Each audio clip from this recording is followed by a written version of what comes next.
total people watching at the moment. I hope 0 people are enjoying this, but it'll be up for posterity's sake. This is Red Pill Nation Hangout number 431. You'll have to excuse me. This is oh, look at that! And almost immediately we get to. You'll have to excuse me. This is one of those "the show must go on" shows tonight. I was really not feeling particularly well up until about, say, 6:30, 7 o'clock. So I messaged a bunch of people, and Mark Edworthy and Roger Hansen both decided to jump in. Rearson is not able to make it tonight. In fact, it might be a while before you see him again. Just giving you fair warning. We will be doing...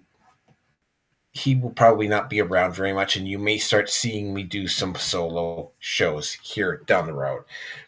The other announcement is that the Naroki 5 live stream, which I had to redo because I forgot to turn on the microphone the day before,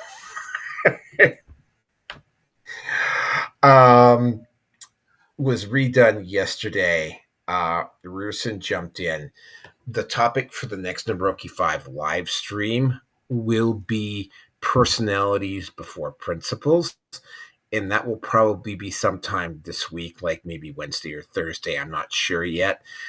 I will work out a consistent schedule when sanity returns, which will probably be never, but I'll try to be like Sunday and Wednesday as much as humanly possible. For those of you who don't know, I am Naroki 5. The aliens finally got Rearson. He ain't going to be coming back for a while, but Mark Edworthy and Roger Hansen are both here to help keep me company and maybe even keep me sane. They won't be very successful, but they'll try to keep me sane. So, Mark, introduce yourself. Yeah, good luck on keeping sane. We've just been driving me insane all day. Yeah, I'm Mark Edworthy, and you can easily find me at minds.com at minds.com/Medworthy. Okay, and also he's been a regular on the show for a while now. Roger Hansen, introduce yourself. Hello, I'm Roger Hansen. You can find me regularly on the Red Pill Nation with Naroki 5 right here on the Red Pill Nation. He's got a bunch of other podcasts too. Yes, I do. You can catch me on Rumble all the time. If you guys are on Rumble, just check out Live with Roger Hansen. Infamous 1969. That's basically it. I'm on other platforms too, but I know Naroki's only live streaming on Rumble, so I'm going to just do a plug for Rumble tonight. Okay, well, everybody to each their own. For those who don't know, you can find me at I have a Patreon. Yes, I will eventually restart a Subscribe Store at some point. I am currently at, in order of number of subs, BitChute, Rumble, Odyssey, MGTOW TV, Brighteon, which is still at 99 subs. I don't know why, but it just won't go to 100. And of course, YouTube, which is kind of ironic because, YouTube is one of the topics. In fact, it's the last topic up for discussion tonight. Those of you who don't know, I am also at Facebook, Minds, Gab, MeWe. It says here that I have a Parler account that I don't ever use. I do have an Instagram account that I have, although, again, that's usually more of a personal thing. And I also am at Getter, but apparently I don't have that one posted up. And also TLB Talks as well. I am just as crazy as I was when this started. Unfortunately, I can't find an unhinged version of Still Crazy after all these years on YouTube and try to make it my theme song. So, gay sarah sarah. The the whole thing, the topics for tonight, and I think you will probably find this to be very interesting. Topic number 1: Mark Carney selected as new head of Liberal Party under suspicious circumstances. Mark Carney's the new prime minister. Topic number 2: Act Blue caught using likely Soros money to attack Elon Musk in Red City town halls. Topic number 3: Infowars reporter killed. I believe that was Sean White. Alex Jones receives information of a credible threat against his life from the U.S. government. Not the U.S. government threatening him. Somebody I think it was not General Milley, but one of the generals actually called Alex Jones and told him that they had credible information that somebody was going to try to kill him. Topic number 4: Snow White premieres in private locations in fear of backlash in both London and Madrid. Yeah, Mark, how was the premiere at your place? Yeah, Did Rachel Zegler cause any problems? Did you say something stupid? Mark Edworthy will give us the blow by blow. No idea. I got no idea. He's gonna blow it. They were gonna hold it at a big, huge movie theater, but they decided to move it to Mark's place for fear of protest. Okay. Topic number 5: WNBA player calls for players to strike in WA if women aren't paid the same as men. We'll try not to laugh too loudly at that one. Topic number 6: Hasan Piker and his supporters use child health CPS, not CHS, to harass Ethan Klein. There's a big backstory behind that one. And this one is, I think, potentially almost, well, I mean, outside of for me, the Canada one is the number one story, but this is probably the biggest of the bunch in terms of the internet. Viva Frei, Stephen Crowder, Tim Pool, Russell Brand, and others announced that they're leaving YouTube for Rumble, and they all announced it yesterday. Yeah, big stuff. Yeah, it's going to be a very interesting show. But with any unless yeah, we'll try to avoid any of the Rears and Gimp suit mentions right off the top here. But yeah, let me just get the timestamp down here, and we will get right into topic number 1, which is the Canada content. Okay, topic number 1. Okay, so Mark Carney got let me just find a photo of him there. There we go. Look at that lovely face. No, I wouldn't say it's lovely, but it's a face. Yes, this is the new Prime Minister of Canada.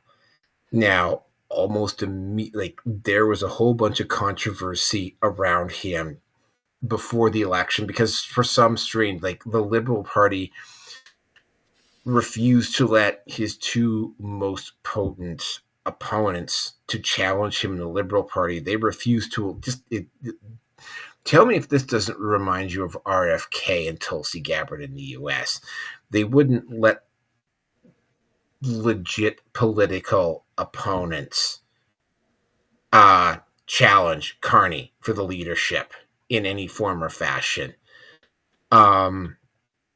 The media pretty much, of course, because the media is bought and paid for in Canada, they all just immediately and pretty much gave it to him. But here was the real, of course, Ruby Dalla was the one that was really pushing hard, and they just simply wouldn't, they used a really flimsy excuse to not allow her to run, even though she is an elected member of Parliament. They used a really flimsy excuse to not allow her to run. The other really weird part, and then we were saying, oh yeah, he's going to win on the first ballot. Here's the really weird part about the ballot process when this came up. Mark Carney took something like 90% of the, no, it was not 90, yeah, 85, anywhere between 85 and 95%. I can't remember exactly what it was. The really weird part, and this was exposed,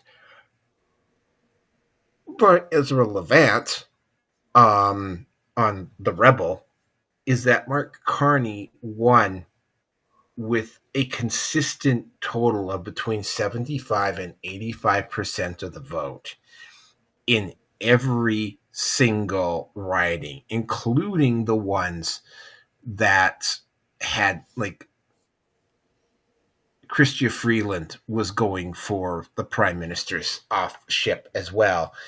He took Chrystia Freeland's riding in Ontario with a suspicion, like, it was like literally like that across the board, like everywhere.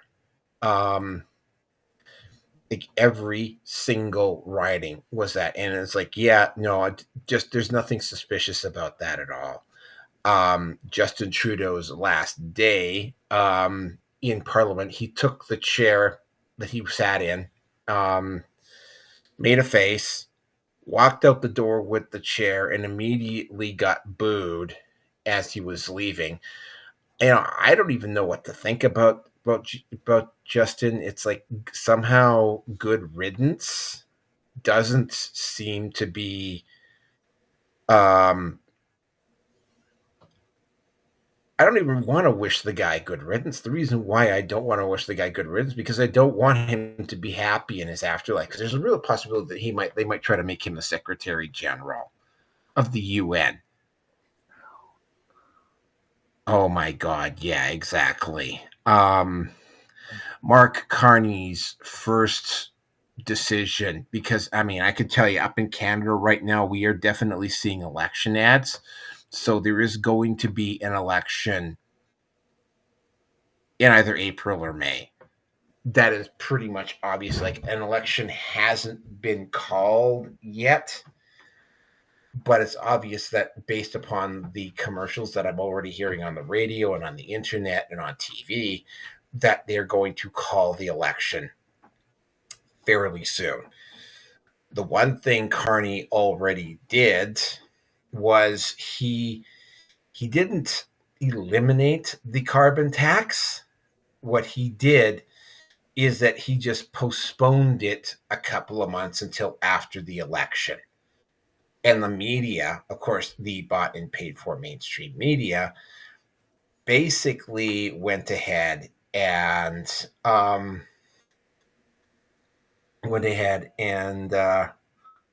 said that he had eliminated it, but he hadn't eliminated it. He had just simply pushed it back. Now, I hate to say this, but I will have to say this.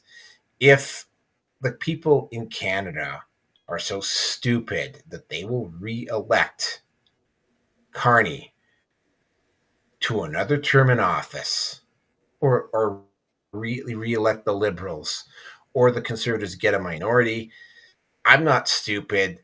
I'm out. I hate to say that about the country that I was born in. And you consider the fact that I was born on Canada's 100th birthday. That is really something for me to say. But, like, if the Canadian, like, obviously, if they re-elect the Liberals, the country is basically too stupid to stay intact. That is just my opinion. Yes, don't accuse me of candy coating it. And with that, who wants to go next, Mark or Roger?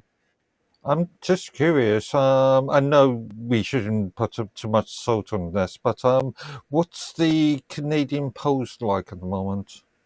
The Canadian polls? Yeah. Currently, it is looking like it's going to be a Conservative minority. That's what it's saying at 338 Canada. It might get even worse than that. At one point before all of this started, Pierre Poilievre was looking like he was going to just sweep in with the Conservatives and win 220 seats. And his support not so much that his support has been going down. He's only lost 4 or 5%. What's happened is that a lot of people in the NDP have switched over and are now supporting the Liberals. And Donald Trump, and it's something that I really wish he'd keep his mouth shut about. Donald Trump has been saying stuff to specifically more to Trudeau and the Liberals, but they are utilizing it to gain popular support. And because they're gaining popular support, there is a less than 50% chance that the Liberals will win, will get reelected, but there's a very, very strong chance that it's going to be a conservative minority, in which case there will be another election within 6 to 18 months. And at that point, though, anything other than a conservative majority in the country is basically going to fall apart, because Polyev will not be able to do the things that, say, Donald Trump and Javier Milei have been doing in Argentina and the United States. Like they won't be able to do it because they just won't be able to do it. He'll just be running constantly, be having to deal with constant interference from the Liberals and the NDP and the Bloc Québécois, who will declare a vote of non-confidence at the earliest possible opportunity. And sorry for taking up so much of your time. Mark, your turn. Okay, it means that it's just totally up in the air at this present moment.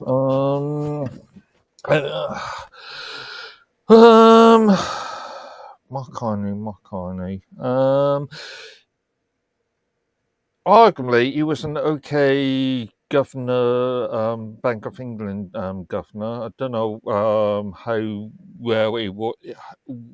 what you think of his performance during his tenureship as the Bank of Canada governor between 2008 and 2013.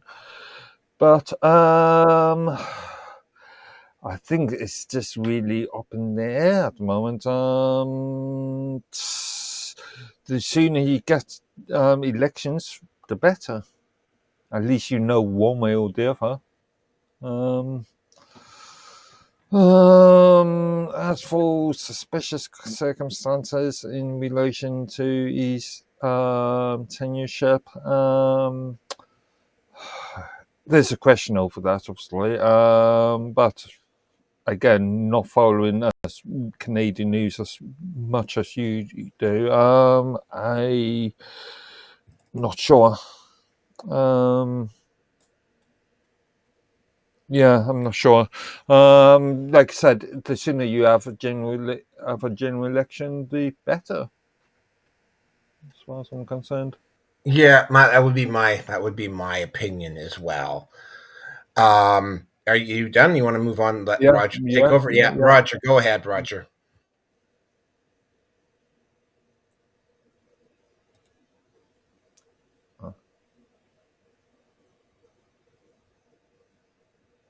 Roger.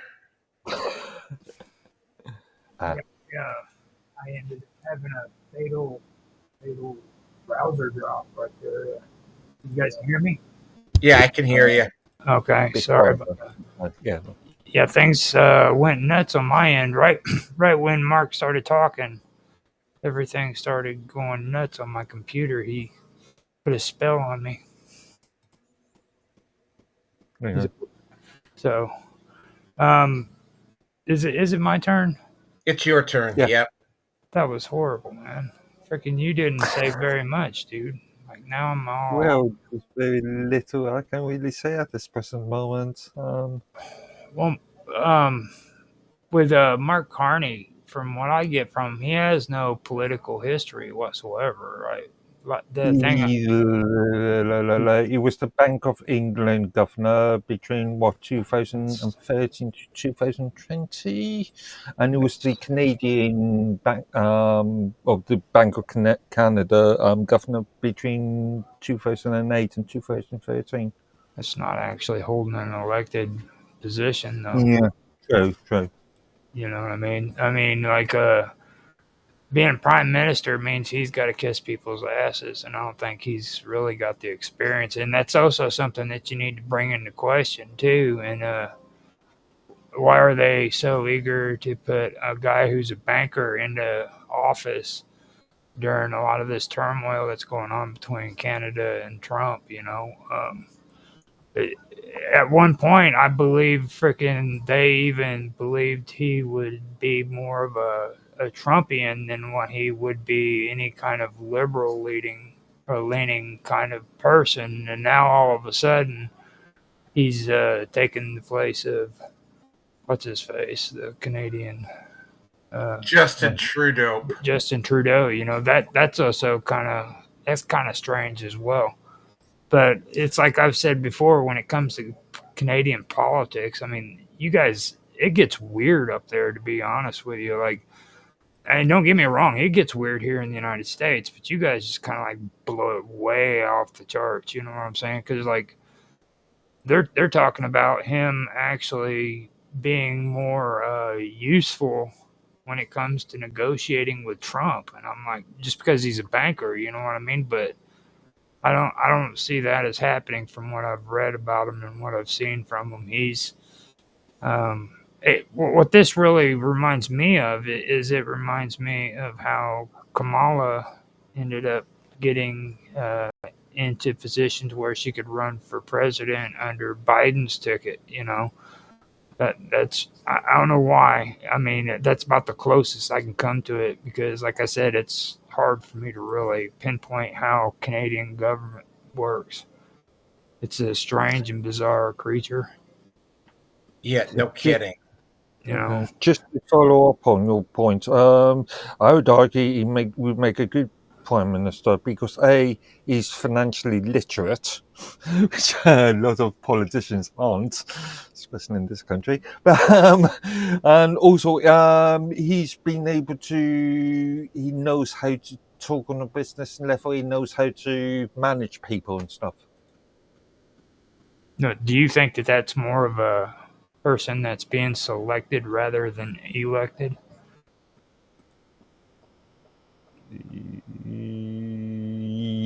Well, that's the point that Naoki was trying to make. Arguably, yeah. Obviously, in a prime minister election, in an internal election, you'll have a list of candidates, and whoever votes for wins. That's kind of what I drew off of what Naoki was saying, and then what I would have heard from you, I'm guessing, is that you were talking your British crap again, and freaking you know, and I knew that was what was coming up, so I was thinking, hold on now let's take a look at this. Like, one thing that the British keeps forgetting is our slogan here in the United States: politicians are selected, not elected. And that's kind of what I'm seeing there too. You know what I mean? Because I actually did like Carter. Don't get me wrong when I say a lot of the stuff. I actually thought he was a pretty good guy. I ain't gonna say he was a good president, but he was a really good guy with good intentions.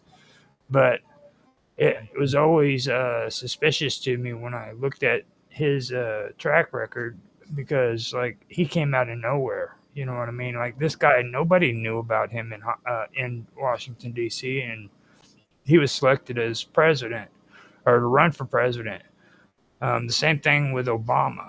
Obama he just came out of nowhere. Nobody knew anything about him. He had no reputation or anything in Washington, D.C., but there he was running for president, and he won. You know, and later on I found out with Obama, they placed him in positions all across the country in different political positions to where eventually he would become it would become easier for him to become president. Like, he actually held a seat here in Illinois where I live, and then he moved on And after he moved on, the governor of Illinois ended up getting arrested because he was trying to sell the same freaking seat that Obama held while he was in office here in Illinois. And that kind of gives you an idea of what's taking place there.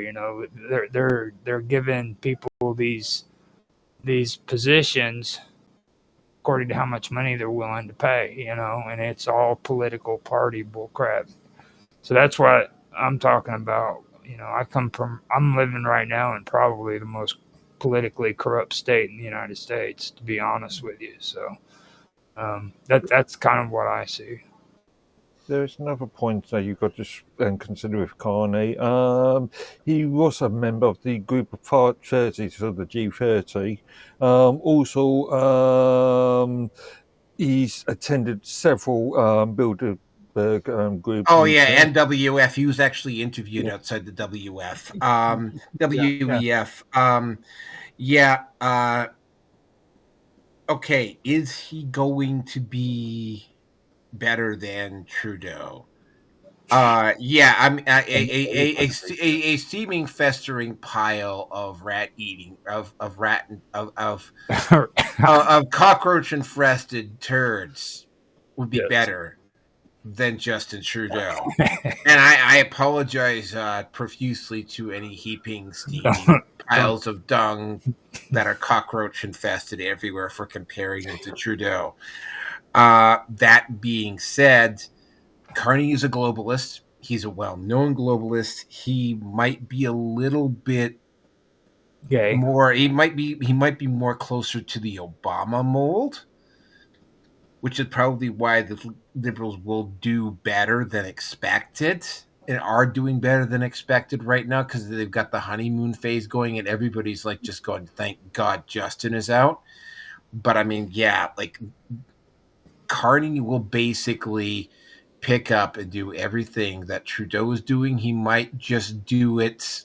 He won't be doing it like with that same snarky arrogance that Trudeau was doing it with, but he's like, he'll probably be more closer to Obama than Trudeau. Except maybe he won't be able to, because I don't really know that much about his media presence or how he talks in the media, because I didn't watch the debates because I didn't really freaking care. He might be, I don't know what his media presence is like. He doesn't look like a guy who's got a lot of media presence, but I don't know. I haven't listened to much this guy has to say. And in all honesty, I really don't care what the guy has to say. And now my photo's not okay. I'm going to have to hit the refresh button here. I might disappear for a couple of minutes. You guys just talk aimlessly about something while I hit the refresh button on the studio. You can do that and it won't interrupt anything. I've already had to do it a couple times. It's just off. It's just he just disappeared for a second. He'll just disappear and vanish. Now, while he's gone, let's talk about this Trudeau being a homosexual thing that I was trying to point out, because like every time Naroki talks about Trudeau, I think homosexual. Why? Because he drives around in a pink Cadillac. Didn't you see the pictures? No, I haven't, definitely. What, pink Cadillac, like what's the character from Thunderbirds? Freaking Naroki has like a commercial where he's selling these dildos, I think is what they are, for Justin Trudeau, and he's got like a cream that you can put on your balls or some shit like that. It's ball cream. Justin Trudeau approved ball great cream. Nice. Yeah. Hold on. You got to get closer to the mic. Don't get excited. Calm down, mister. Okay, so let's move on to the next topic here. The next topic, of course, is Roger's. Oh, hey, hi, Sonia. The next topic is whether Roger prefers unflavored or flavored ball gags, but I decided not to run with that one, and we'll move on to something else here. So, topic number 2. This one is really, really interesting because when people started figuring out what the hell was going on here with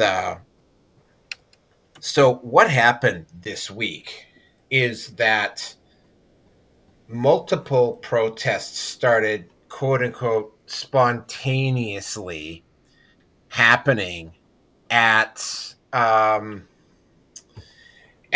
Tesla dealerships and city halls that were red and whatever, and they all just they tried really hard to make it look like it was grassroots.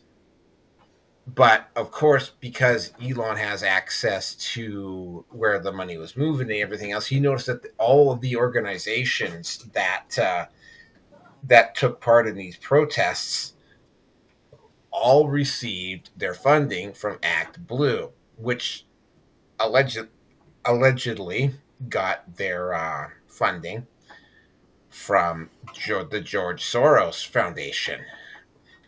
And they immediately came out and pointed the finger at Act Blue. Now Act Blue has got some explaining to do and is in a world of trouble, which is precisely what they should be.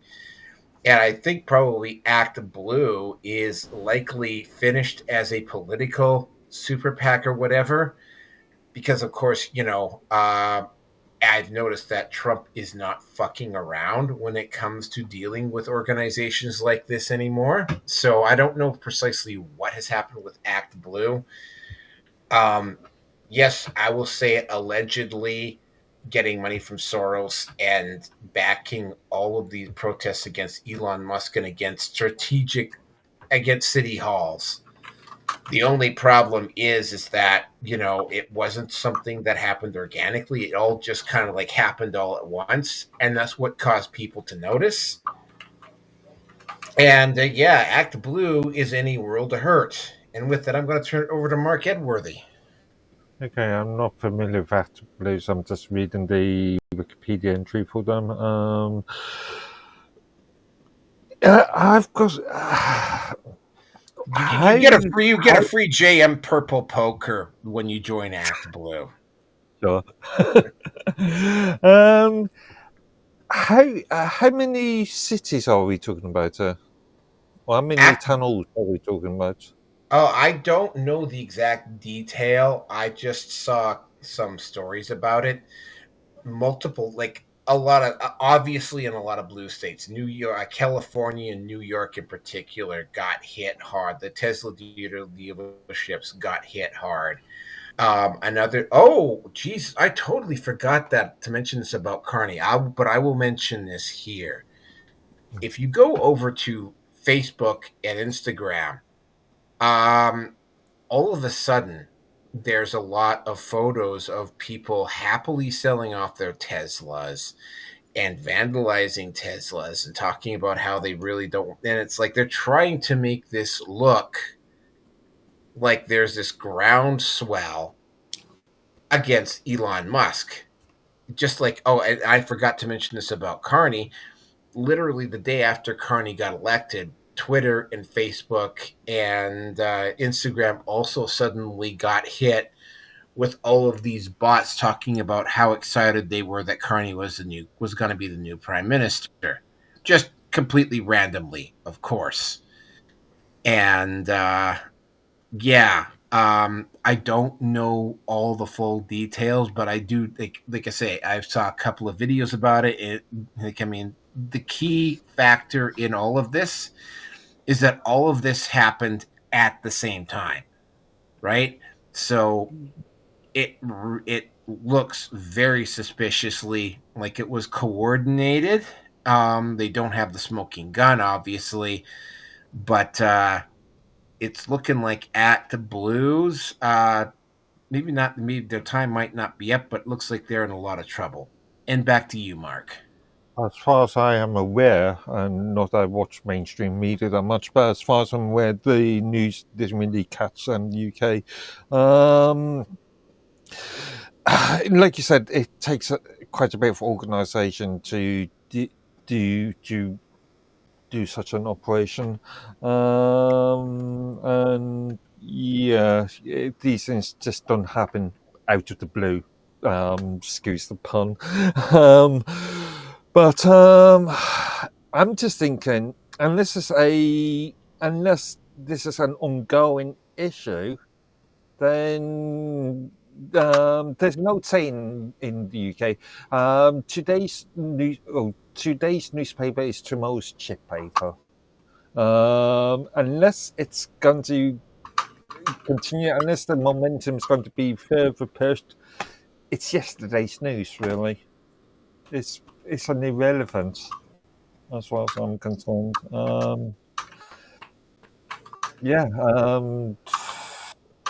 You can have one sort of day's worth of action, and in a year's time, nobody's going to remember it.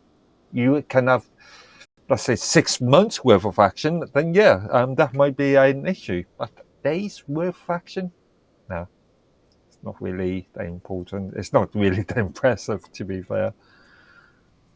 Even though it is impressive how they organise themselves without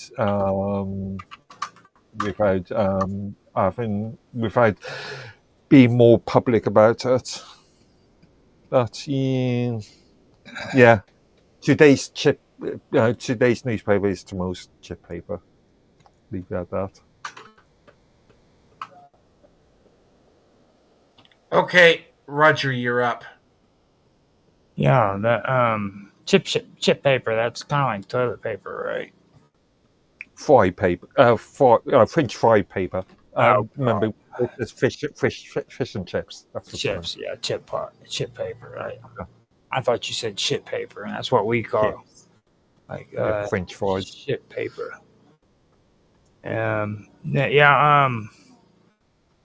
This guy, I've heard a little bit about him. Now, back in, I think it was maybe about 2 or 3 weeks ago. What got me was there was something that came out of the Arizona that freaking Republican Andy Biggs. He was asking the FBI to investigate this fundraising platform.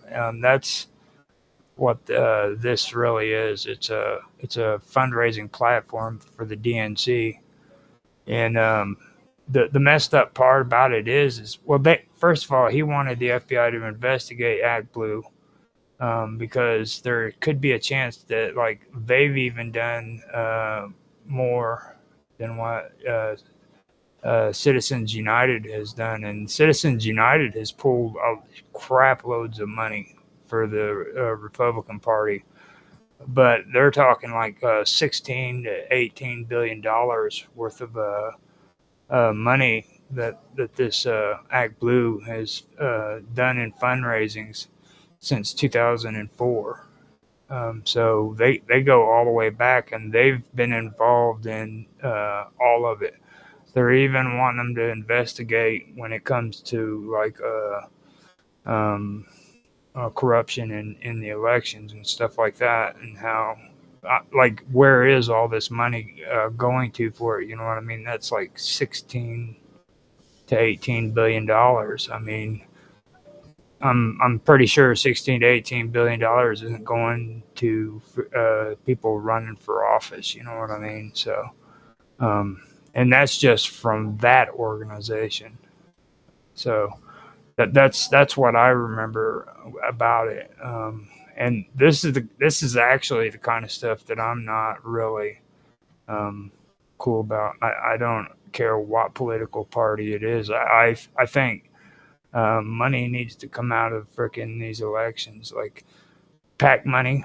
It doesn't matter who it's coming from, because you have unions that are doing it. You've got frickin' private citizens who are doing it, and they're sending donations to these politicians so that they can freaking take office. Okay, and more, these politicians spend most of their time in office looking for PAC money than what they are actually creating laws. Like it's a known fact, and most politicians will tell you that too. They spend more money, more time, and effort into a freaking getting their funds together for the next election than what they do actually voting on laws and doing what they're supposed to be doing. So I mean that's something that I personally feel needs to come to an end. I don't think that these people should be able to freaking do that. And there's a lot of them that are getting rich from it. They go in as a freaking senator or a representative, and they as a poorer person or just an average middle class person, and they come out billionaires owning their own houses. That doesn't happen because they did a really good job. You know what I mean? It's like their wages shouldn't be making it to where they can have these nice, beautiful mansions and stuff like that. So, one thing I'll put is in the US, election funding is unlimited. I like the UK version where the electioneering is there's limited caps, legal caps.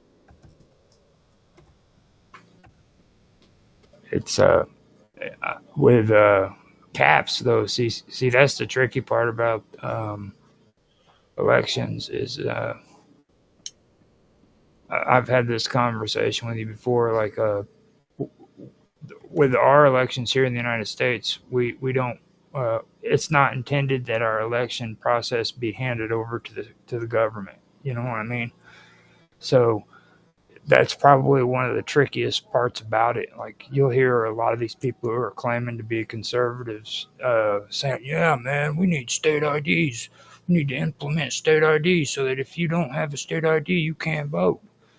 Well, the only problem is when you make it mandatory for a state ID to be used in order to vote, you're handing the election process over to the freaking government, okay, to regulate for the people. And that isn't a part of how our election process goes. It's the actual people who are in charge of the elections, not the government. And that's one of our fundamental ways of doing things. You know what I mean? So that gets complicated, and then it starts doing a runoff into things like money in government or in elections and stuff like that. So I don't agree with it, but at the same time, I can understand why people are getting away with it. You know what I mean? I don't like it because I think that the best way that this can be dealt with is people don't need to become career politicians. Like you serve a certain period of time and then you're out. That's it.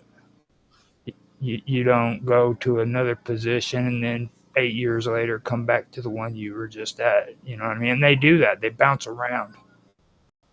So they've got their own little game so that they can actually become a politician at a young age, and they can retire like Biden did, senile and old and barely able to step onto the airplane.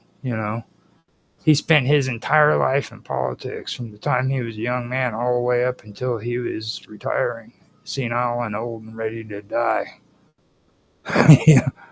And there's tons and tons of people who've done that, and they keep getting away with it. And as the years go by, they just keep getting richer and richer.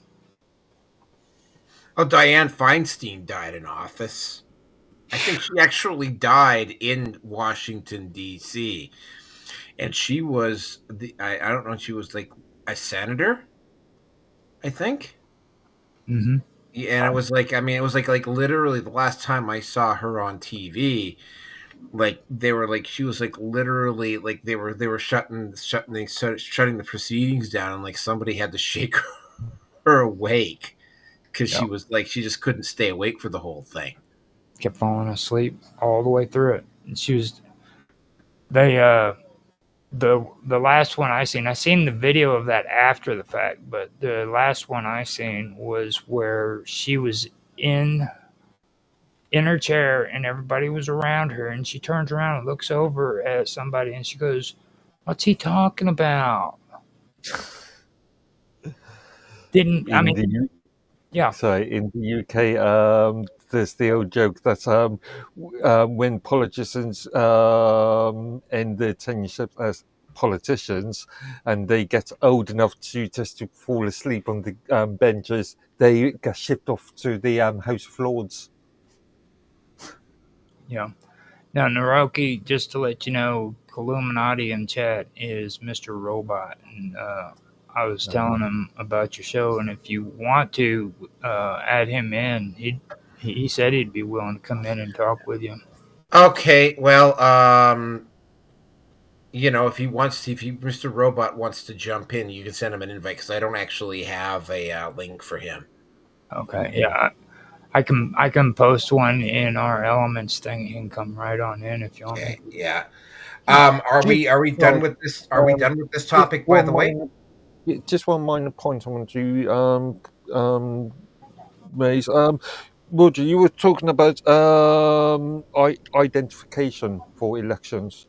This in the last election, it was the last election and the local elections before, which introduced photo ID in the UK. The argument goes, it's considering that we've got a lot of questionable, illegal immigration in both the US and the UK, if by introducing photo ID, it reduces on things like corruption, on people voting multiple times, or an illegal immigrant enter it voting when they haven't got the right to. Isn't it really cool how isn't the coincidence just so cool how the same thing is happening here in the United States as what's going on in England? Oh my God. It's the same exact situation and the same problem.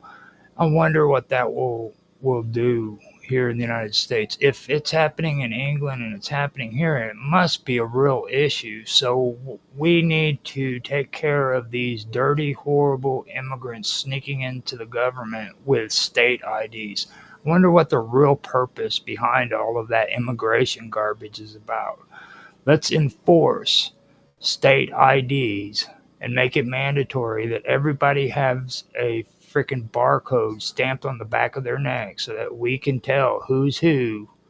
And if they don't belong here, we can just ship them off to freaking El Salvador and freaking Guantanamo Bay because they're just dirty bastards that need to be put to sleep.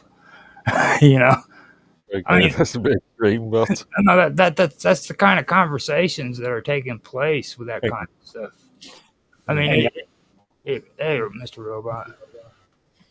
But you know what I'm saying? That's the kind of conversations that are taking place by the people who are talking that. This is dirty politics that's just complete garbage, and everybody falls for it. You know what I mean? And it's a false narrative that's being placed in England. It's being placed in the United States. Well, even in Australia and New Zealand, and that's where Mr. Robot's from. They're doing it in all of these countries, and they're doing it for a reason. It's because they're trying to push that. You know, so. What I've been advocating for, and I'm going to keep pushing for this and maybe even do it myself if I have to, is creating our own voting system on the side of the current voting system that allows for blockchain-based voting with an open source application that's verifiable by the public, and every person is able to verify every other person's vote. Oh, that's dangerous. That's really dangerous. It can be anonymized in a way that you don't leak your personal information. You can give someone like a private key, and if you share that with another person, they can exactly track where your vote's gone. That way you can eliminate, fudging the numbers, getting dead people to vote, all sorts of stuff like that. And the only problem I foresee is like how you would do the initial verification. But there's third parties that do that kind of thing nowadays. I don't know. I don't know if you'd want to use biometrics because that's probably the safest way. You can't really mess that up. Why don't you just give these private companies even more of your data? Hell, so bend over and backwards and Well, I kind of thought it was pretty smart what I don't like him personally, but Sam Altman did with his WorldCoin thing where they did an iris scan and you can basically you can't fake that. So each person gets an ID based on that, and everyone gets a vote. All I can say is thank God for things like GDPR and UK Data Protection Act and stuff. My personal thing is to have a sniveling ass kissing contest, and the person with the brownest lips at the end of it—that's the new ruler of the country. Can you believe he's Canadian? That's just that's why Americans love voting in movie stars. He's Naroki. Naroki's Canadian, dude. Like that's what I said. It's amazing he's Canadian because Canadians don't have a potty mouth like that. Usually they don't, except for him and Jaffe. And no, the biggest I wanted to say about that. We just have an ass kissing. They just have an ass kissing contest, and the person with the biggest, and that's why Mark Carney won because he obviously. I mean, look at the guy. I mean, man, he it's like he could probably suck up. He could probably suck up that. That he could probably really kiss ass. It looks like he's got a small mouth there, so he could really get that tiny little mouth on ass and just like. I don't know much about him, but he scares me right off the bat. Yep, that would be Mark Carney. Anyway, are we done with this topic, or are we just going to continue to joke about people's sexual organs and other stuff for? No, I think we're done. But yeah, I think we should start making jokes about people's sexual orientations and stuff. I really do like that idea. That was a good idea, Naroki. You don't need to. They're already walking memes. Sorry. Are you? Did you didn't join because you found out about Rearson? Did you, Mr. Robot? Find out about what? Sorry, Rearson. No. Yeah. Rearson's our GIMP suit guy. Oh, no, yeah. I don't even know what that is. You don't know what a GIMP suit is, dude? I do, but I don't know the other word that he used. Oh. Rearson is the name of one of the guys that come on here. So. Yeah, he wanted to do his own podcast for a while, and he changed it when when I suggested the name the GIMP Suit Steve Sexy Hour, and it's completely lost interest. Jesus. Yeah. No, it's not why I came on. He gets nervous when I start talking all crazy like that. So I do agree with Roger though that we need to get the money out of politics. It's just, but it's only going to be the people that can push for it. Well, this is my personal take on this. Money is the root of all evil, and I need to relieve people of their evil.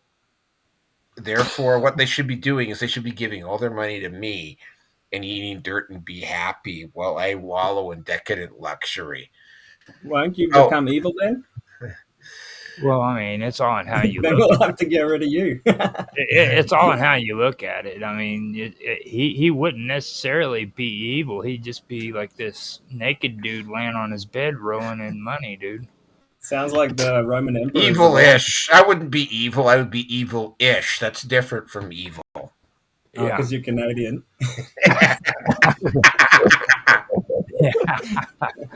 Everybody knows. Well, that's what Trudeau said when he got elected. Yeah. All right, so let's move on to the next topic. Oh, this one is really interesting because it involves a certain person who talks about how he'd like to make all the frogs gay.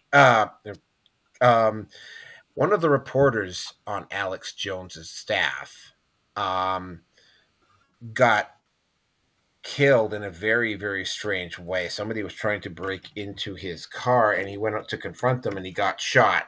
And this made the news fairly quickly, and because of the way it happened. Now, I don't know. I don't watch Infowars. I watch Infowars. I know a little bit about it. He got shot in the neck and basically laid on the ground bleeding out. They got him to hospital, but they couldn't revive him. The weird thing about it is there's only been 4 murders in Austin, Texas this year, and he's one of them, which makes obviously the Infowars guys a bit suspicious because they've been seen to be on the Ukrainian targeted individuals list, which has been leaked.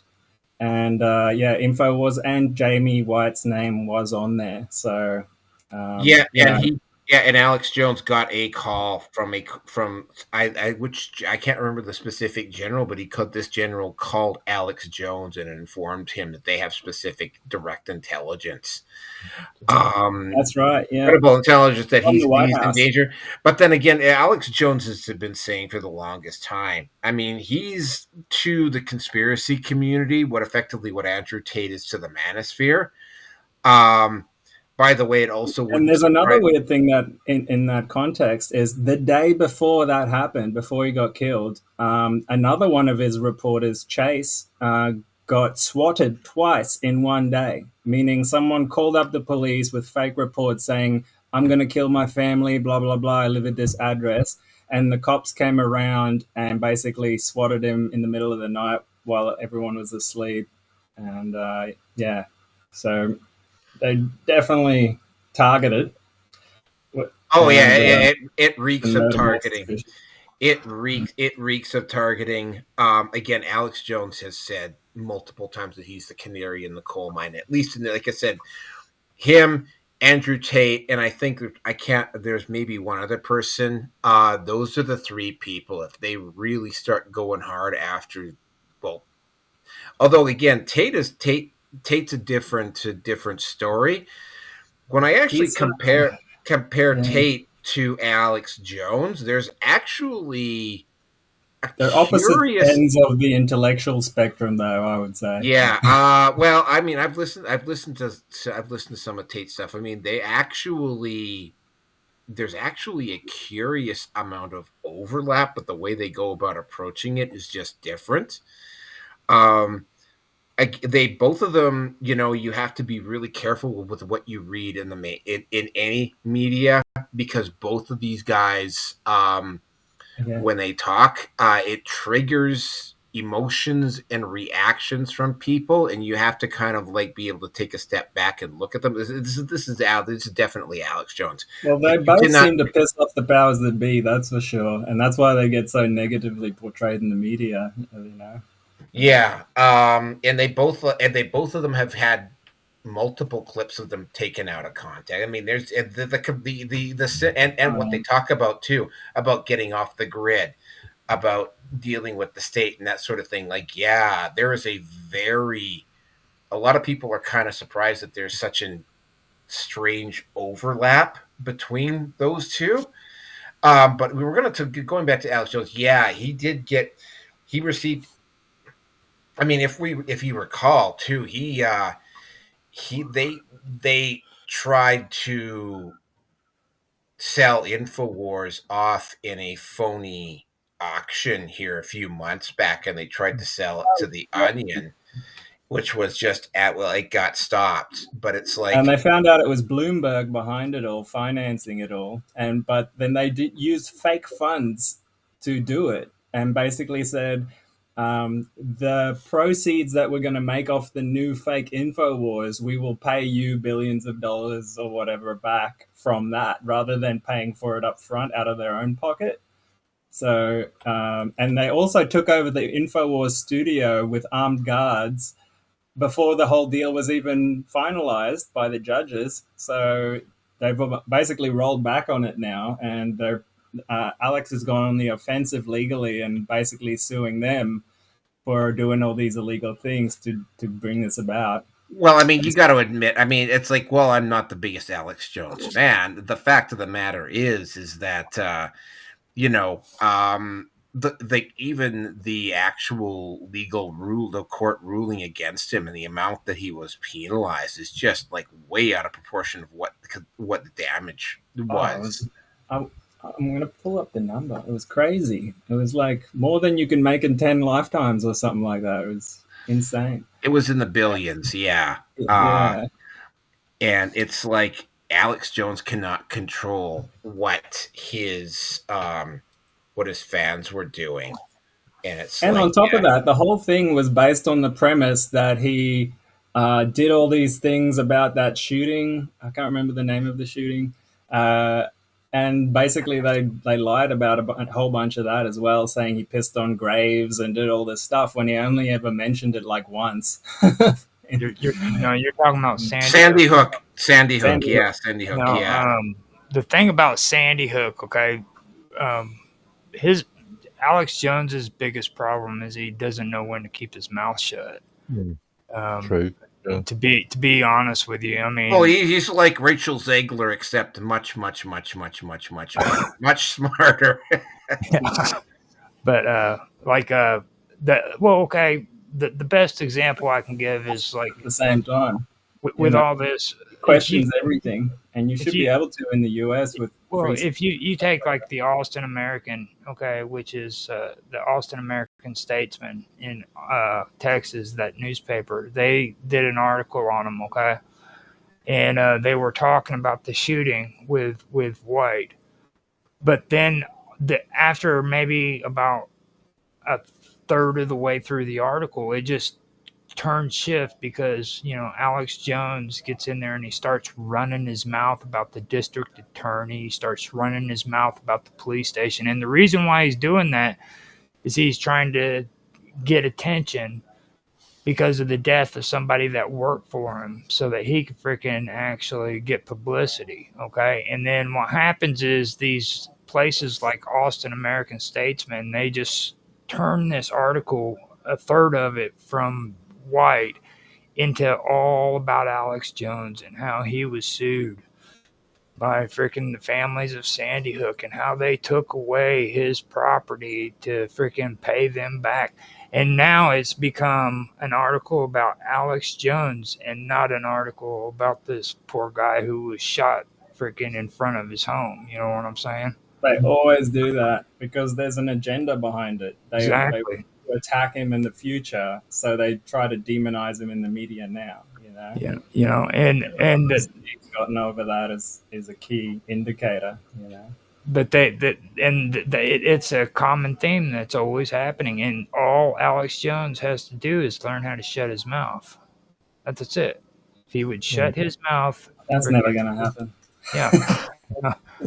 I mean, this was about a guy that worked for him, that freaking he should have, been going to his funeral and everything and giving freaking condolences to Jamie's family. He did, actually. I watched that today. That should have been his only concern, not talking to reporters and making accusations against freaking the district attorney and freaking this person and that person, just raising shit so he could get publicity. Just one point on that, Mr. Wilbert. You said you watched it today. So, yeah, it was just another, as far as Alex Jones is concerned, it was just another publicity stunt. No, it's definitely not. That's what you're implying. What, say again? You are implying that you said you watched it today, so presumably you watched it on TV or YouTube. Yeah, or they did film some of the eulogies and stuff like that. So what you're implying is it was just another publicity stunt as far as Alex Jones is I'm not implying that. I'm just saying he was concerned with doing the right thing and going to the funeral. And I think the reason that he started calling out names is because he actually believes that they are being targeted. And his thing is that he likes to get out ahead of their next moves or whatever, so he tends to call them out before they do something. I don't get the feeling like he's trying to hype himself up over this. I mean, he already gets tens of millions of views. I don't think he needs. That's the whole reason why he gets tens of millions of views, though. You see, I was cool with Alex Jones all the way up until Sandy Hook because I agreed with him on the Prison Planet. I thought that was really great content, and that was all more of a conspiracy-based, way of doing his shows, and it was cool with that because I could go there because I've been down that avenue where I talk plenty of conspiracy and paranormal stuff, me. But the thing of it is like these people, they cross a line when all of a sudden they start using people in the conspiracy community and the paranormal community in order to gain a following, and then they automatically start rearing off into politics. You know what I mean? And at one point it stopped being about conspiracy and it became about this strange type of conspiracy that goes on now where freaking for some reason it has to have a political agenda mixed to it. But Alex has always not necessarily been political. He's about calling out the overall New World Order agenda, which is inherently political, but based on these large multinational conglomerates like the WEF, UN, NATO, all this stuff interweaves with politics. So he doesn't even do that anymore now. He's sure he does. Every day. He's got his face up freaking Trump's butthole, dude. He's kissing him.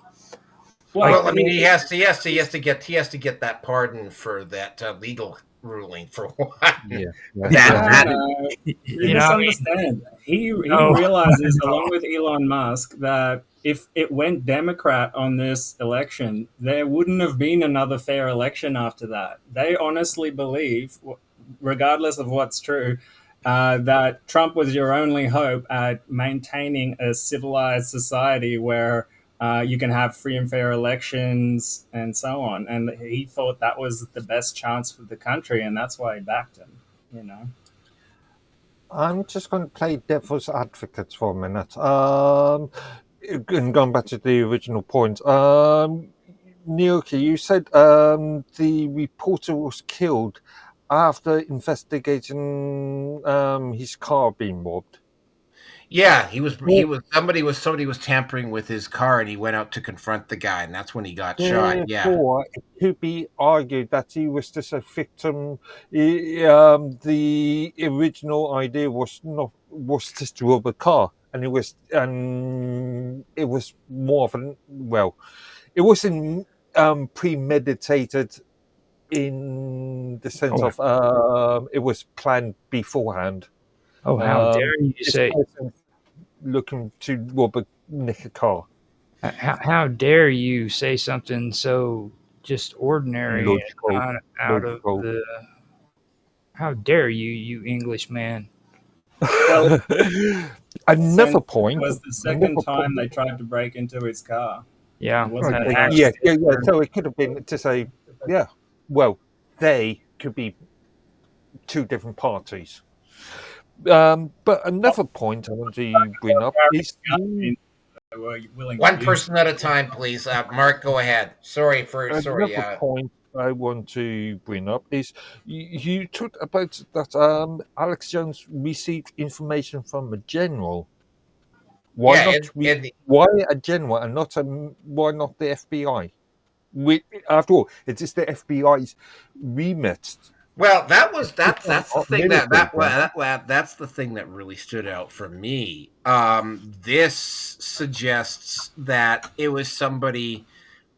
It wasn't the FBI or the CIA that got this information. That it was one of the intelligence branches in the military, and the military intelligence operates in regards to combat zones, which kind of lends some credibility to the Ukrainian hit list, for instance. Like that's something that comes up because if it was someone in military intelligence, if the so-called hit is being done on U.S. soil, then that's an FBI issue, surely. Yeah, well, the FBI is probably investigating. That doesn't necessarily mean that they didn't get the information from another intelligence agency. These intelligence agencies, you got. This is something that I found out about the FBI years and years and years ago. Because somebody in the ATF, I wrote a book. I actually listened to his book. This was like pre 9/11. And the guy in the ATF got credible information about a possible terrorist event being committed on U.S. soil. The FBI considers themselves to be the cream of the crop, to the point where if information doesn't come from one of their sources, they will dismiss it. So you get situations inside the FBI where they're clearly ignoring information that they should be investigating. I mean, they passed on information about, I can't remember who it was, but he ended up being involved in 9/11. And another case, and this is one that I haven't really gotten into very much because I don't usually do crime and conspiracy theories, but there is a series of killings going on in the Midwest by somebody called Smiley Face Killer, which looks very much like a cult. Now, there's been enough men, young men between the ages of, say, 20 and 35 that have died in this, and they're starting to notice a pattern. They tend to come from certain gifted programs. They seem to be almost groomed into into getting into universities, that sort of thing. And the FBI refuses to investigate. Same thing with what the hell is it? The guy who hijacked that plane in Seattle, DB Cooper. There's really credible, the FBI has received credible information about DB Cooper and has outright refused to look at it. So yeah, it would be the FBI's thing, but the FBI, if it doesn't come from one of their sources, has a bad habit of ignoring it. And this is why they got caught flat-footed on 9/11. And you heard all those stories about them getting information about possible terrorist activities, and they ignored it because the information wasn't coming from sources inside the FBI. So yeah, is the FBI investigating? Maybe, but they've got a really bad track record in the United States of considering themselves an elitist organization. They do not play well with the other intelligence agencies. So yeah, would the armed force, would somebody in military intelligence pass this up the line and the general contact Alex Jones directly as opposed to going through the FBI? Yeah, I could definitely see that happening. Now, another thing I want to add about DB Cooper is you have to realize that after DB Cooper's incident, okay, now, actually before DB Cooper, let me point something out. Now, if you ever watch old television, you'll realize that these old airports, man, they had absolutely barely any security whatsoever. You could literally walk out a back door and walk to your airplane, the whole 9 yards. When DB Cooper got on that airplane, there's a lot of people who believe that DB Cooper was actually an agent who was sent up in that airplane to stage that for, what was it, $80,000, $20,000, something like that.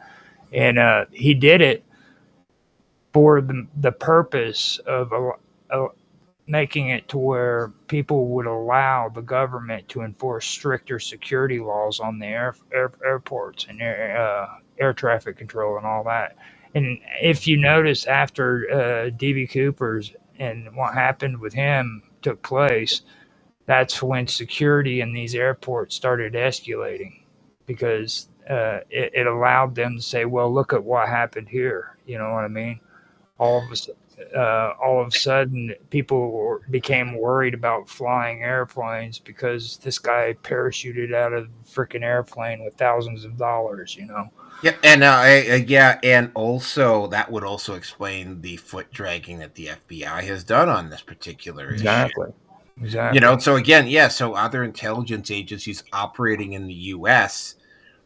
view the FBI as something that they have to work around, and generally they don't work with, because they're a bunch of elitist pricks. FBI with federal crime, right? Not intelligence, which is what they've been doing since the JFK era. Yeah. I mean, more like the CIA than anything else. Just as corrupt. The Department of Justice, the FBI, all of them. All of them can be. They need to have Doge do a thorough investigation on them as well. And I'm pretty sure that Elon. I'm pretty sure it's on the list at some point. Although I suspect, given the way these intelligence agencies operate, again, you're going to see some foot dragging on Alex Jones. But I mean, based on some of the way they've seen these intelligence agencies operate, there's going to probably be some serious foot dragging before they start targeting the actual intelligence agencies. Mm-hmm. You know, I mean, what was the name of that? At Confessions of an Economic Hitman. I mean, that wasn't the FBI. That was the State Department. But, you know, the FBI was like at least the CIA was involved in some of that to a certain extent. Absolutely. Now, another thing that I do want to point out too is you were asking how he was contacted by a general, and this is something that really has stuck out to me since I seen it. It was, and don't get me wrong, I don't think that J6 was actually freaking something that should have been thought of as like what they call it, against the government. But I do have to say that there were people who were outside of the White House and outside of the people who were involved in freaking that convention that took place who knew something was going on, because like a night or 2 nights before that, I was watching a stream that David Wilcox was doing, and he is really big at always getting on his streams and talking about how insiders have given him information. And 1 or 2 days before that happened, he was sitting on his stream and he was saying, "Be ready. There's something big getting ready to go down. An insider just given me information." And he said, "I'm not going to tell you what it is, but it's happening within a day or two." Okay. And that stuck out to me because right after that was when this stuff on January the 6th happened. Oh, well, and then, of course, the way the FBI dragged their ass in dealing with Ray Epps, too. You can't ignore that as well. Mm-hmm. Well, I mean, the only reason why I ever watched David Wilcox, too, to set things straight was because he had a hot wife. And there's nothing secretive about that. Even Galactic Fire knows that. I think his wife is like the hottest chick. Oh, now you've done it. Yeah, I'm going to have to look this up. David, is it Wilcox with a CKS or Wilcox with a COCKS? Yeah, David. Well, he's divorced from her now, but she should be on something with him. But she is hot, dude. Okay, let me take a look here. We'll post it up so we can all drool over it, because we do that at the Red Pill Nation Hangout. Yes, we do. We will comment about it and about how if in my particular case, if she's got a lovely rack on her, I will absolutely talk about how I would. Wait until you see this woman. She's gorgeous. I'm gonna tell you that. I wouldn't trust Roger's taste in women, mate. Have you seen his wife, Mr. Robot? I don't want to now. Have you seen her? Her name is Elizabeth Seraphine. Elizabeth Seraphine, okay. That rings a bell, actually. And she has been making moves on the FBI since he's gotten in. You know, he's taken out some people, fired a bunch of people, put Cash Patel in. We're still going to see what happens with these Epstein papers. They keep dragging their feet on that, but maybe it'll come out in the next week or two, and we'll see. Yeah. Now that would actually be good because I mean, I know everybody's into talking about like P Diddy and all this stuff, which it's important to talk about them, but don't get me wrong on that, okay? But like Epstein, um, there was other things that were involved, like the Inquirer had this information on Epstein for like 10, 15 years before freaking he was ever busted. They were sitting on it and using it as a freaking like a form of blackmail. And Hunter Biden laptop, let's not forget about that. How Yeah. they FBI had that and basically put out into the media that it was Russian disinformation before it became public. And then everyone just ran with that story.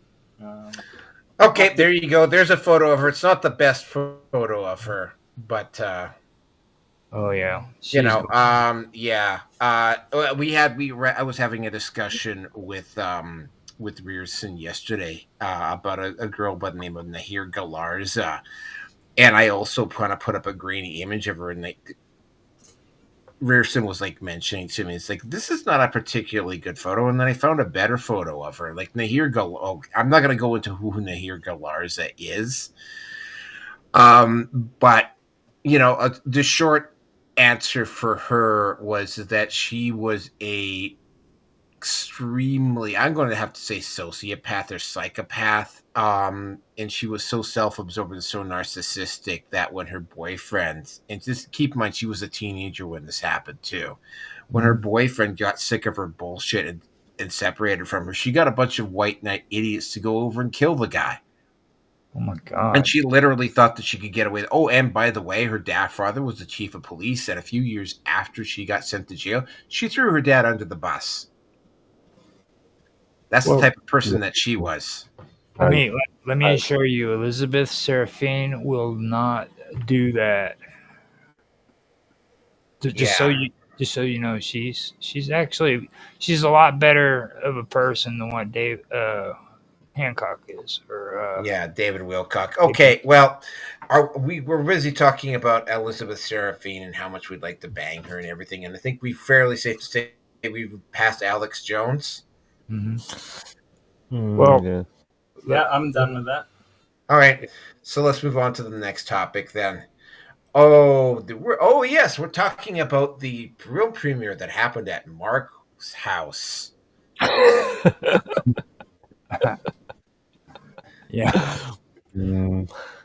Okay, so Snow White, as we all know, Rachel Zegler literally cannot keep her goddamn mouth shut.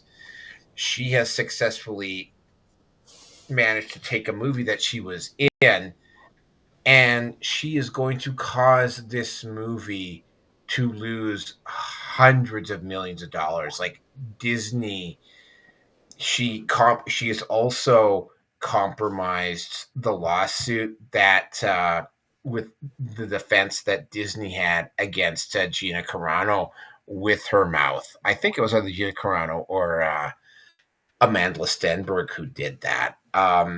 Just an absolute idiot, whom, by the way, has not done a movie that has been successful. I'm going to say yet, but who knows?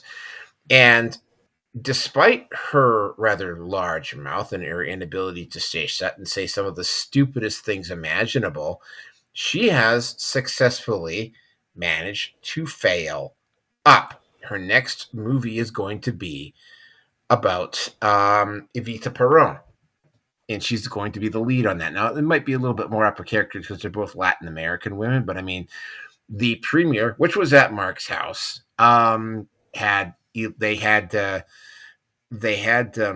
Zegler bound and gagged so she couldn't actually talk, and they immediately shuffled her out the front door. Mark was thanked for his time and effort because they didn't want a public. They don't want a public showing of Snow White in either London or Spain, because Rachel Zegler has caused so much controversy and so much backlash that they were actually concerned that there was going to be protests at the actual event, and Disney Disney, instead of just saying, "Oh yeah, I'm sorry, we screwed up. We shouldn't have brought in Rachel Zegler."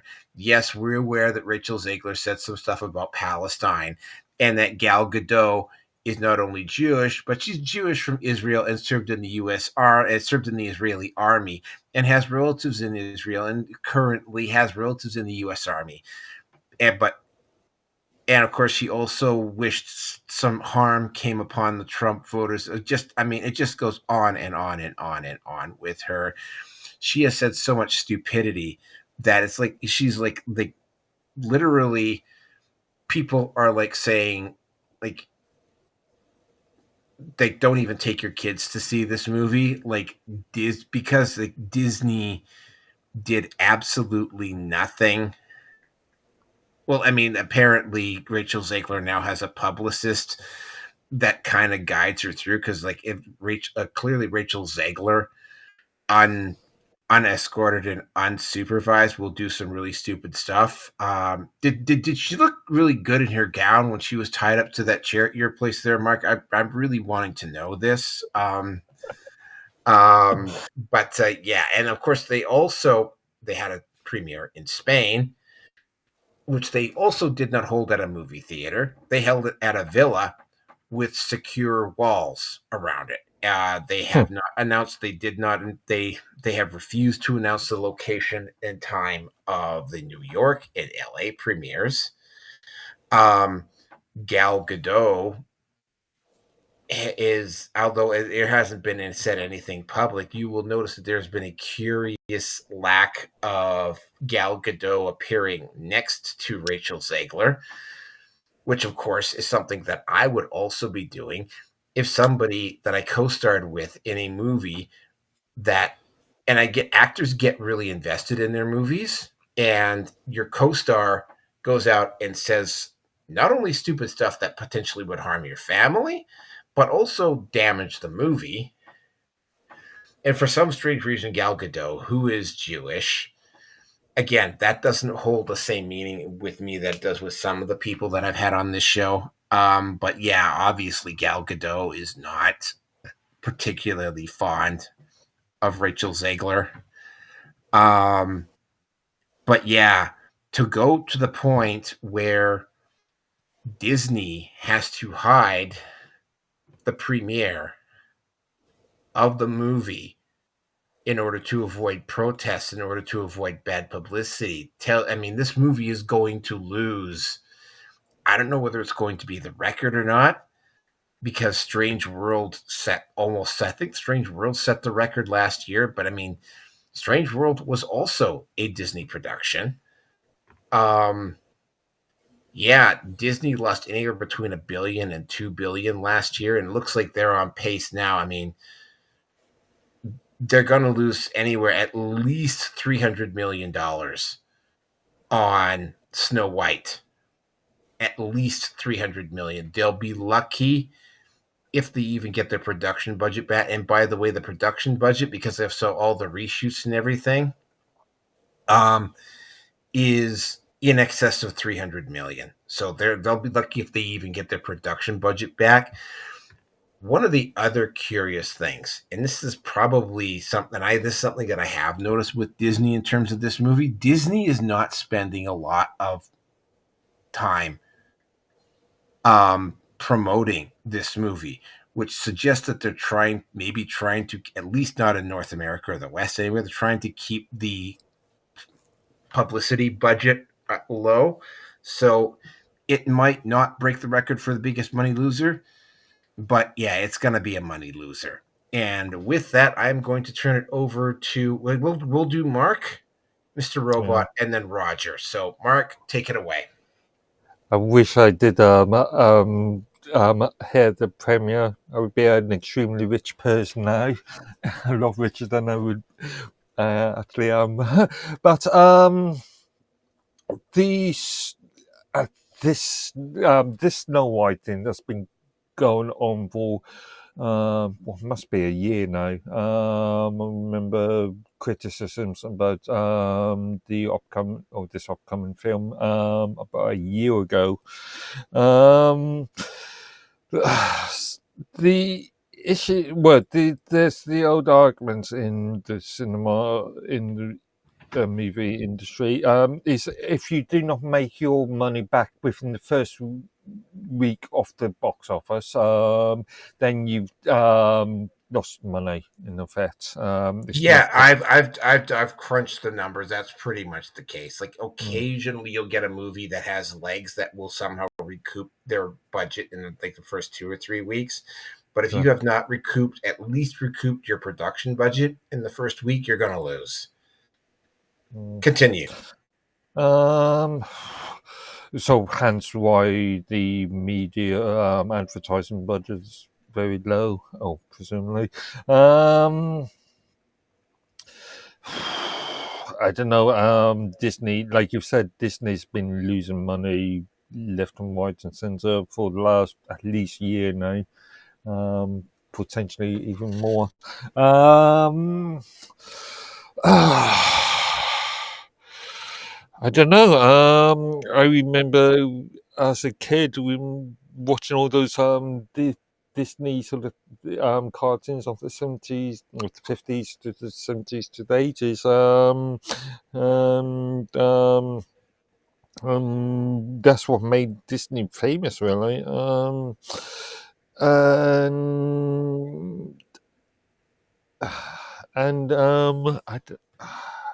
They've always tried to,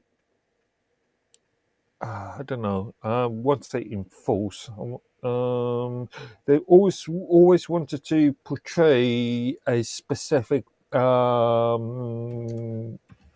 viewpoint, or it used to be the sort of family-friendly 2.4 nuclear family sort of thing, and obviously within the last 10, 20 odd years, they've been pushing the DEI message strongly,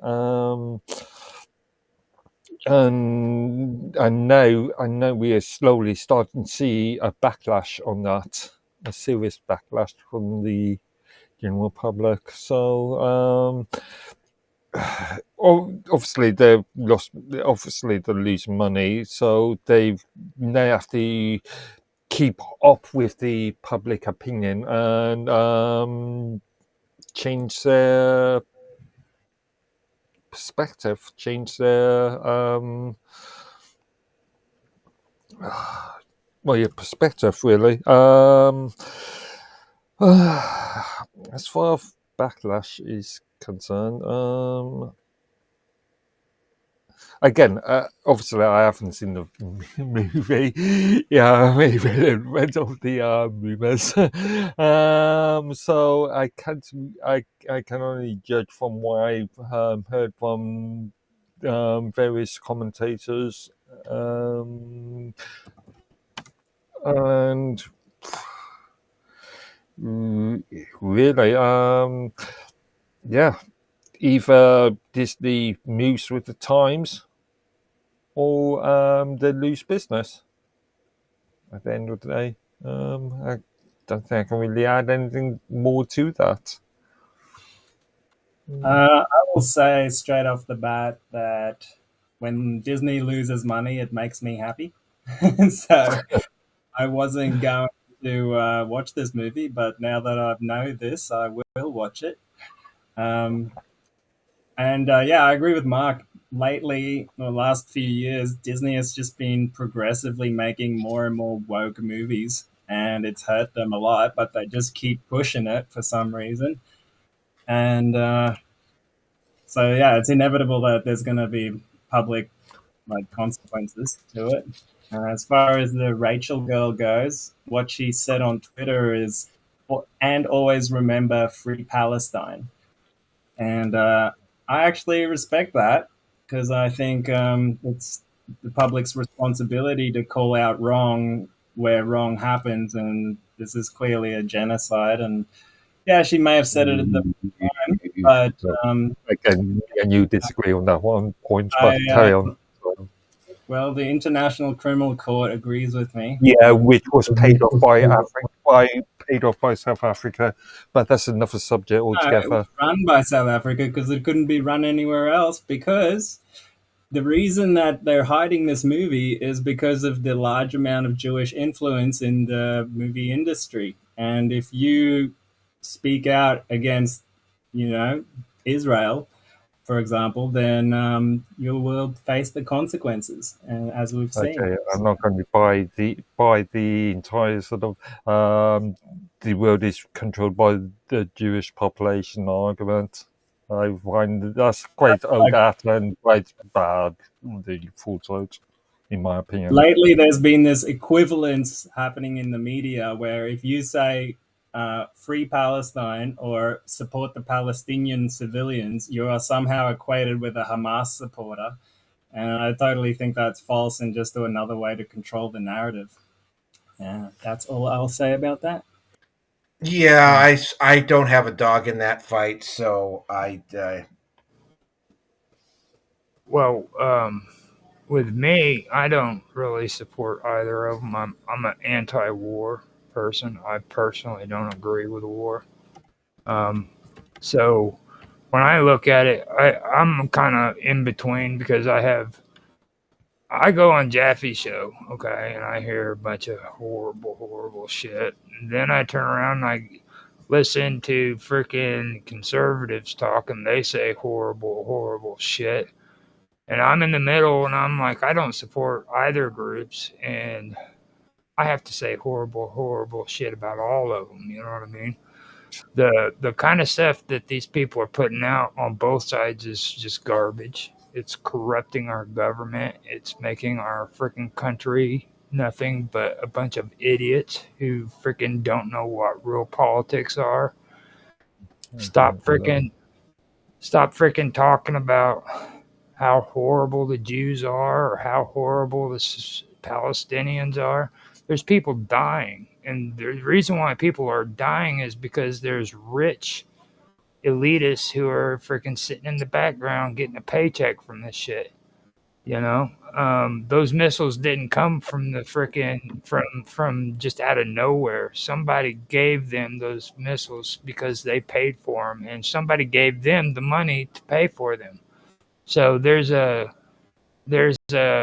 underground going on there where freaking people are buying freaking weapons and killing people, and the only thing that people in countries like the UK or the United States or Canada or New Zealand or Australia should be thinking about or what they should really be thinking about is the fact that we don't see the things those people see every single day.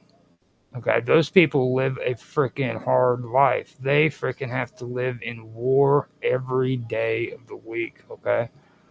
People die every day of the week, even before this happened, you know? And if you can't say that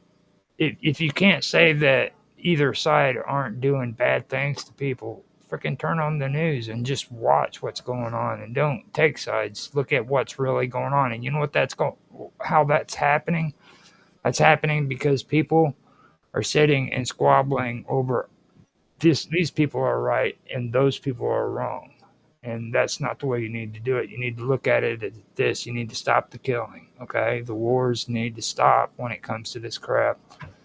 And you can't freaking take sides in issues like this. War just needs to stop. And that's the one thing I do like about Trump. He is not a war hawk. He's not into war. He actually doesn't like war. He wants to stop these wars from taking place. And I do believe him when he says that. But where I don't agree when it comes to Trump isn't with him, it's with his supporters. Okay, his supporters have taken this shit way too far. You always hear the people what they're really about after they win. It's not after they lose. You know, you start hearing shit like, yeah, we need to put those bastards in Guantanamo Bay and waterboard them. You know, and we need to send them down to South America to freaking prisons and shit because they're just horrible, dirty freaking Mexicans and Hispanics. This is supposed to be about immigration. It's not supposed to be about freaking and like they're making this big stink of they're coming up here and raping our women. I think there's only like 200 cases out of the entire freaking United States that's actually happened. But they want to get on the news and they want to push it out there that it's just happening everywhere. Be careful, people. These Mexicans are coming up here and they're raping your women. They're raping your women. You better put them in their house. Put them in your house and lock them up, because if you don't, those Mexicans are going to rape them. They're literally acting like that. You know what I mean? It's just, and that's what it is. It's garbage politics. You can believe whatever you want. Okay? You can believe. I don't care, but I'm going to say it that way because it's the truth, And this whole thing about the Jewish people, okay, the stuff that actually happened in freaking when it comes to Jewish people is true, okay? They were freaking put in concentration camps. I actually was on a show where this idiot was trying to say that freaking Jews were sitting in concentration camps playing tennis, okay, in tennis courts, and he had pictures to prove it, So I've heard a lot of crap, but that whole story goes all the way back, and people have been allowing it to happen since freaking well into the 1800s, okay, and before then. If you ever want to learn the truth about what's really taking place in that situation, go back and read about blood libels and what that shit's all about. And these people that are sitting here talking this shit about Jews, they don't. 80% of them don't even know what the hell they're talking about. They don't understand that white supremacists are pushing a white supremacist agenda onto average, ordinary people. And people like hearing that stuff, and they jump onto it, and they're freaking passing on freaking these white supremacist freaking message. They're telling people that this is what took place, and it didn't take place. Oh, I go with the ancient aliens conspiracy part. It was just all aliens, like the same ones that have been doing stuff to Rears and those. I actually agree with you. Yeah, Mr. Robot actually believes in that, and he's been doing stuff with me concerning Atlantis and stuff like that. So.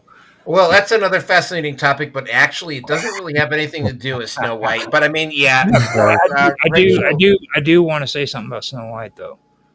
Okay. When I'm on the show, please, you should think about what you say. Don't mention Snow White with a gag in her mouth, tied up at Mark Edworthy's house, because one of my biggest disappointments in porn is the fact that they have horrible Snow White porn parodies. Why is it so hard to find 7 freaking midgets? Isn't it 7? Yeah, 7. Yeah. 7 midgets and a freaking hot chick. How is that so hard to find, dude? Seriously. Yeah, you're right. There hasn't been a decent Snow White porn parody. There was a really good Captain Marvel porn parody, which is, in a strange sort of way, was better than the actual movie itself. That's all I gotta say. I mean, it's like, yeah, here at the Red Pill Nation, we keep it classy. If you know a good Snow White porn parody, though, please feel free to put it in the links. Hopefully, I won't get a copy. I won't get a strike on it or whatever. So letting people know where they can find good Snow White porn parody, because here at the Red Pill Nation, it's like, what standard exactly? Were we talking about here? No standards. No standards, exactly. So with that, we are going to move on as soon as my screen stops being. Oh, yeah, now it's not white anymore. We will move on to the next topic because as fascinating as it is about the disappointment of not being able to find decent Snow White porn anywhere on the internet. We actually do have a show to conduct. Yes, I know it's shocking, but it's true. But to Brazzers, if anybody at Brazzers ever listens to this, yeah, get yourself 7 midgets, and like, yeah, I can think of 2 actresses right now that would make a really good Snow White, and that is a GB scene that I absolutely would pay money to watch. Just saying. All right, and with that, we will move on to the next topic because somehow we didn't lose anybody. Well, it's because we're the Red Pill Nation and we have no standards anyway. So, I mean, anybody who watches this show also has no standards. Isn't that right, 11 people that are actually watching?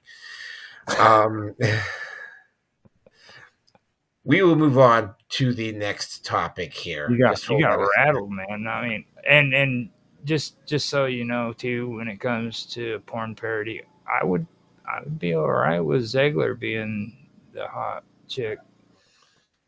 Well, somebody offered to cover all of Amber Heard's expenses if she was willing to do a porn. She obviously hasn't taken up the offer, but there's like literally a porn producer that did offer to pay for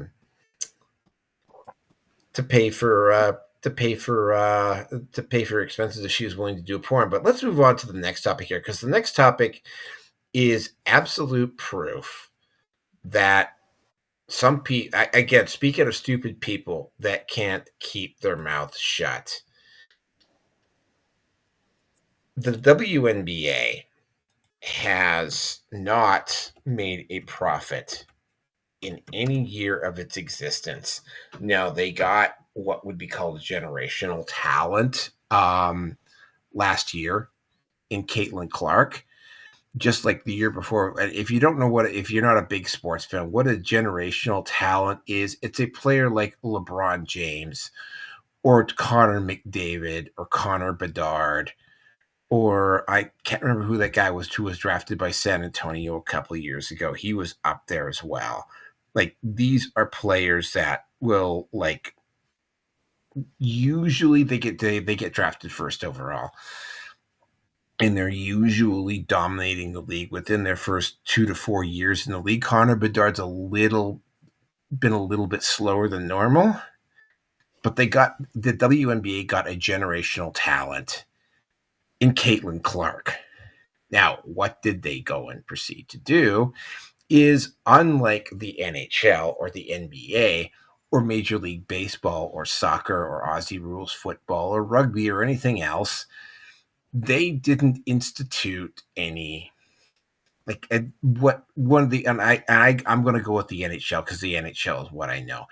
In the NHL, it is generally not considered a good idea to do too many open ice hits on the other guy's star player.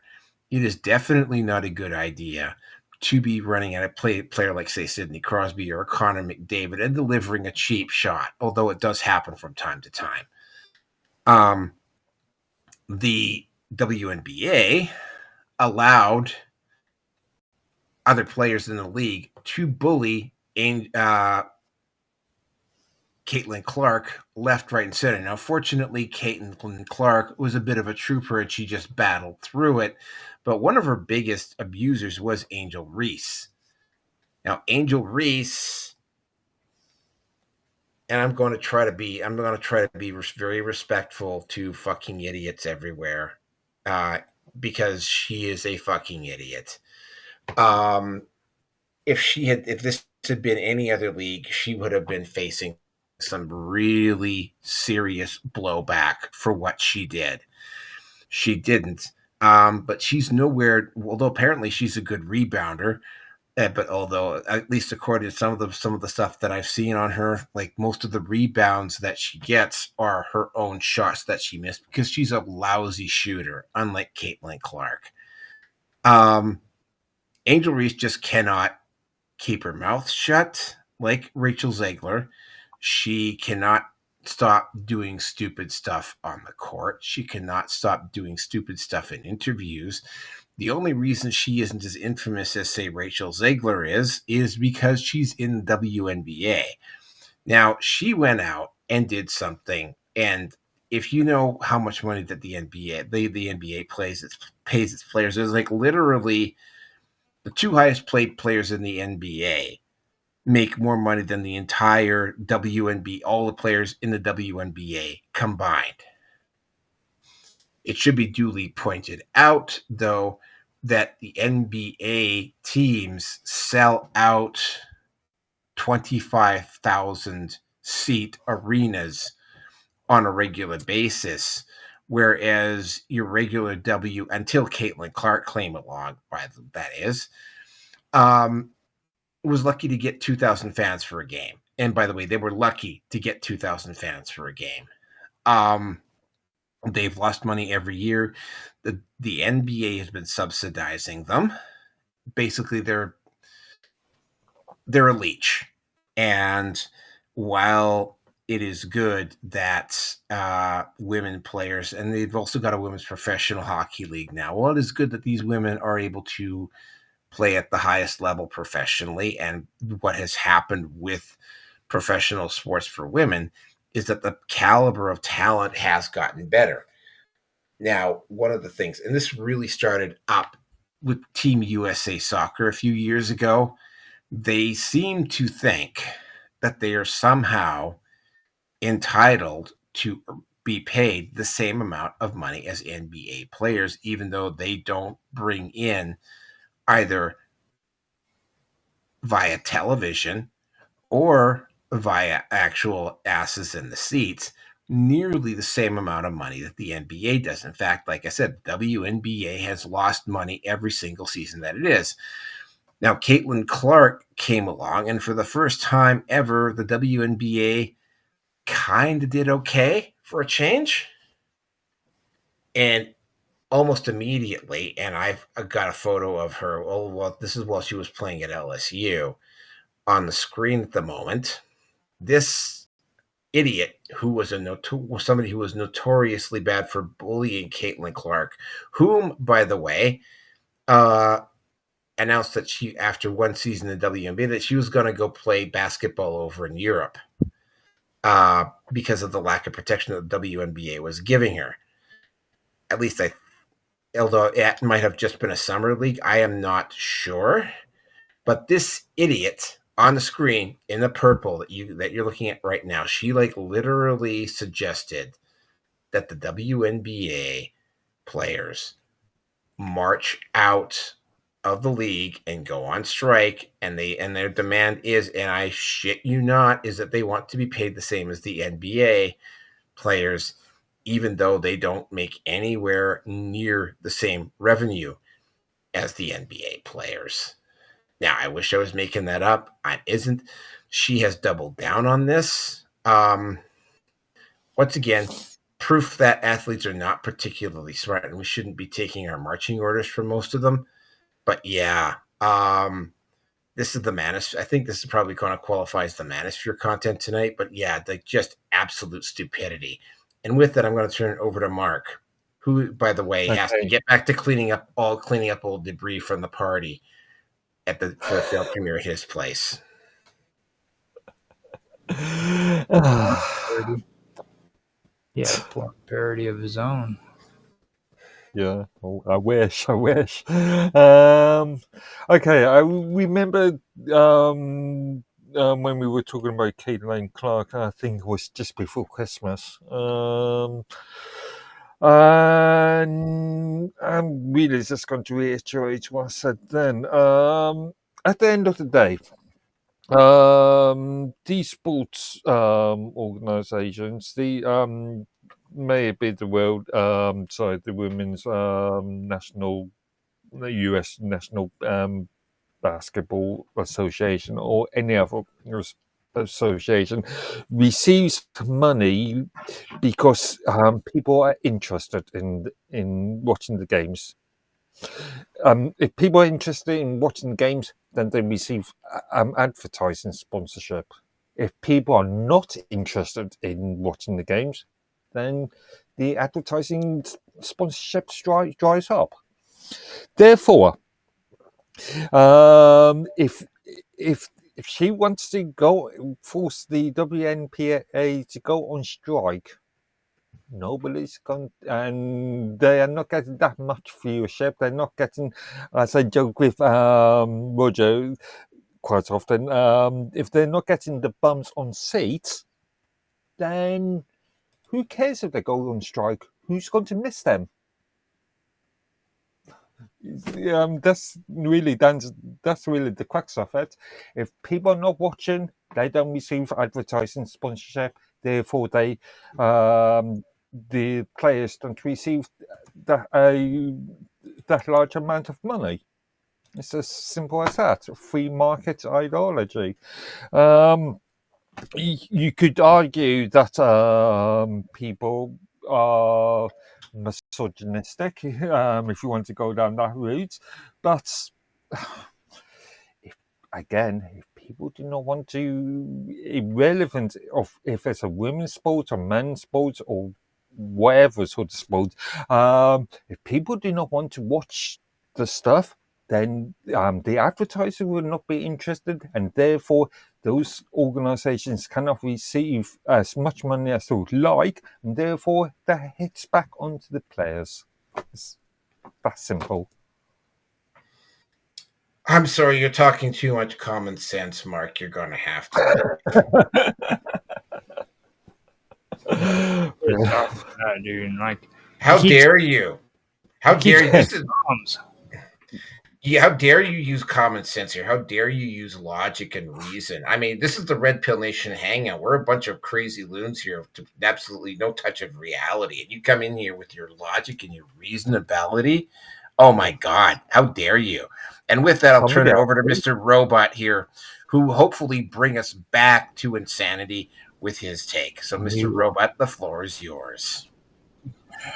I actually don't have much to say about sports, other than I kind of enjoyed it when men were in women's sports and watching them lose.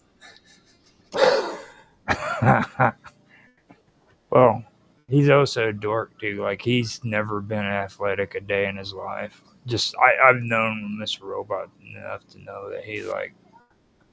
I used to be right into athleticism and stuff when I was younger, but these days I don't have time for it. Too busy translating ancient texts and diving into mysteries. I often wondered what would have happened if I had come from maybe a more functional family and I had developed a serious drug problem. One of the guys I played hockey, lacrosse and hockey with was at one point considered the toughest guy in the NHL. That would be Tony Twist. Another guy I played lacrosse with as a kid is currently the coach of the Tampa Bay Lightning. Another guy I know that I played rugby with, he ended up winning a couple of Grey Cups with Winnipeg. I think at least one or two Grey Cups with Winnipeg. So yeah, I have a little bit of involvement in sports. So yeah, I probably take a little bit more interest in it. It's okay if other people don't, but again, I do have it because I do have those connections with people. I mean, I'm really happy for John Cooper, for instance, that he's got those 2 Stanley Cups with Tampa Bay. And his gold medal at the Four Nations Cup, where he kicked the United States' ass in overtime. Well, I mean, come on, dude. It's hockey. Yes, of course it's hockey. I mean, freaking, why did the United States even get involved in hockey in the first place? Like, that's a Canadian sport. Like, you guys are used to losing your teeth and shit. You know what I mean? Exactly. Well, I mean, it's true. I mean, I guarantee you that, like, the women in Canada just literally whoop the shit out of Canadian men, dude. I bet you anything they're like freaking 400 pounds of muscle and shit, and like milking cows by holding them on their shoulders. And oh yeah, the Canadian women's hockey team is pretty damn good. Do you have anything to say about the actual topic, though? Because we're talking about the WNBA here. Well, the thing about the women's basketball, okay, I don't see men on the freaking women's basketball team. So, like, if there ain't men on the basketball teams that are getting paid more than they are, then they need to shut their mouth.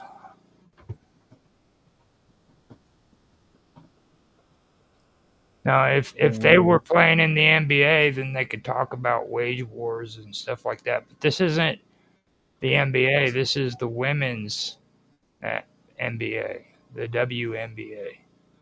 So they need to focus on their own shit and leave the NBA all alone, dude, because it has nothing to do with them. What the NBA pays their players and what they pay their players are two separate freaking issues altogether. You know what I mean? Now, don't get me wrong. I know in the past, like A League of Their Own, that TV or that movie that came out, that was actually a true story. You know, those women were very athletic, and they let them go because the war was coming to an end and all the athletes were coming home. And that was a sad thing. That was actually would have hit off pretty big if they had left it going. But that's not what's taking place now. You know what I'm saying?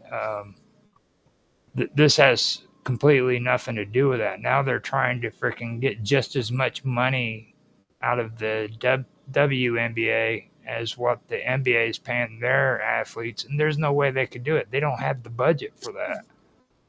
You know? The money's not coming from the same place. So, well, it technically is coming from the same place. It's coming from advertisers due to viewership. But down to see as much money because of lack of viewership and hence lack of advertising. Here lately, what's her name? That black girl. She actually freaking took over on most of that stuff. She's actually running the show. Like they don't have as big of a or as robust of a organization as what the NBA has. You know what I mean? The NBA is like big money, huge money. Yeah, precisely. But that goes back to my point of bums on seats. Let's stop saying bums. That's an English. you know what I mean. Lies in point of, yeah. Bums. Like bums on seats. Getting a bunch of hobos in there. Let them sit bums down. As in bottoms, as in backsides. Okay. Well, that's my only opinion about it. You know what I'm saying? It's just like with me when it comes to women in boxing. I think that if you're going to let a man get in a ring with you and you're a woman and they punch you in the face and it hurts, then maybe it'll persuade you to never get into the ring with a man and let him punch you in the face. You know, that's how you take care of freaking feminism when it comes to that kind of crazy shit. You know what I mean? Just you got to have some reality there. And getting punched in the face has a tendency of like putting a reality into you. Like I got real whenever I got my ass whooped. When somebody punched me in the face, I woke up. That was an epiphany. There was a problem with your argument. With your argument. What about those individuals that identify as women? That's what I'm talking about. Let them punch those girls in the face, and then they won't be so eager to say, yeah, let's have transgender sport. Yeah, but do you identify as women? Let them. No, do you identify as women? That's the point I'm making. I don't identify. I don't identify as anything. You know what I do? I go to the bathroom and I pee standing up, dude. Okay, that's all that's all I have to say. There's no identifying as a man or a woman. Like these unisex bathrooms. Come on, dude. I've had a unisex bathroom in my house for my entire life. Well, I have to build another bathroom now so that men can pee in one room and women can pee in another one. Same shit, you know. If you don't like freaking men going into a men's or into the same bathroom as a woman in a business, then you stop freaking going there. You know what I mean? If it's happening in schools, you stop your kids from going to that school. It's that simple. Easier said than done in some cases. Well, somebody's got to say something. Somebody's got to show up for those parent-teacher conferences and talk to the school boards and actually stand up and do something. It seems odd to me that all these parents are having problems with this shit, but you know what? None of them want to get involved in their kids' education. They won't go to one PTA meeting because, oh, for God's sakes, they have to freaking make cakes and do freaking get involved with the school system. You know what I mean? That's not my. Also, there's the point of if you stand up, then you are liable to be branded with a hate monger or a far right or Why not? an extremist. Why not? Just let them call you whatever they want to call you. But you have to speak up for what you believe in. I mean, it doesn't matter. I mean, you know, I'm a common sense kind of guy. You know what I mean? I like to go out on my back porch and piss off the freaking porch, dude, right out in the middle of the open. And then if the neighbor looks at me and has an attitude about it, I just look at him and say, "What are you watching me pee for, dude? Mind your own damn business." I'm that kind of guy, dude. I roll hard and steady. Okay. If you get arrested for indecent exposure, then Hence his obsession with finding the best Snow White porn he can find. Have you ever watched Renegade? doesn't mean anything to me, I don't think. Watch it. Just watch it. You'll know what I'm talking about once you watch it. The Renegade. I bet you Mr. Robot's watched it because he's from Australia. They love shows like The Renegade and stuff. So, Mr. Robot, is it his turn? I can't say I have. I don't know what that is. Yeah, actually, it is your turn, Mr. Robot, and you can take this topic out because Roger kind of stepped in with Mark, so he forfeited his turn to go last. Yeah. Okay. That is, he's talking about peeing openly on his back porch was like, yeah. That's American. And Snow White porn. It's a very simple argument. It comes down to genetics. You know, X, Y, X, X. That's it. We don't need to bring anything else into it. If you don't know what you are, get a test done. Oh no, they should definitely have female Aussie rules players. They'd probably be going through them like fairly quickly. Yes, they do, some of the Aussie rules. They have all female teams. I don't think the whole woke thing has come over here with sports that I know of. I mean, I might be wrong on that, but yeah, no. There was a transgender weightlifter that represented. Keep in mind, this is New Zealand, though. There's a transgender athlete weightlifter that represented New Zealand at the Tokyo Olympics. Seriously? A male representing a female, or what do you mean? Well, I mean, it made it a lot more fair for the Japanese. You know what I'm saying? Give them at least a fighting chance. Was it a male or a female? A male represented was the New Zealand. I can't remember what weight class it was, but there was a transgender male that got onto the New Zealand weightlifting team at the. That's Olympics even more Tokyo. fucked up because the New Zealand males are so staunch. That's messed up. So that's kind of like a Scottish dude. Like you know how the Scots are, like they're all big and tough and shit, or they used to be. Well, here we are. We talked about Angel Reese going on strike with the NBA players, and we somehow have migrated over to transgender women in transgender men and women's sports, which is, of course, exactly what you would have expected out of the Red Pill Nation Hangout. Does anything more have to say anything about? I personally think Angel Reese is an idiot. Here, I'll post up I posted this photo up of her earlier, but I'll post it up just for a few seconds. This is how she dresses on the court. I'll just let that sit. Hang on. One leg thing, is that what you're talking about? Yeah. That's not even sexy, dude. I have nothing against it. The other chick seems to have it as well.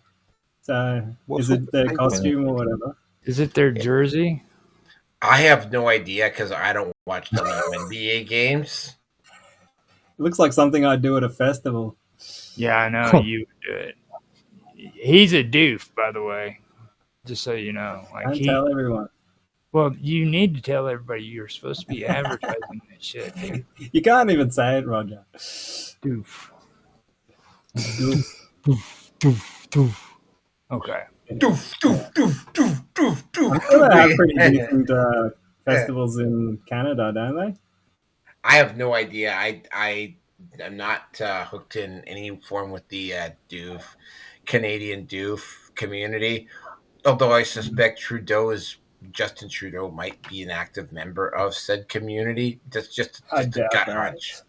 But he's probably cracking down on them. Yeah, too many people thinking differently, taking drugs.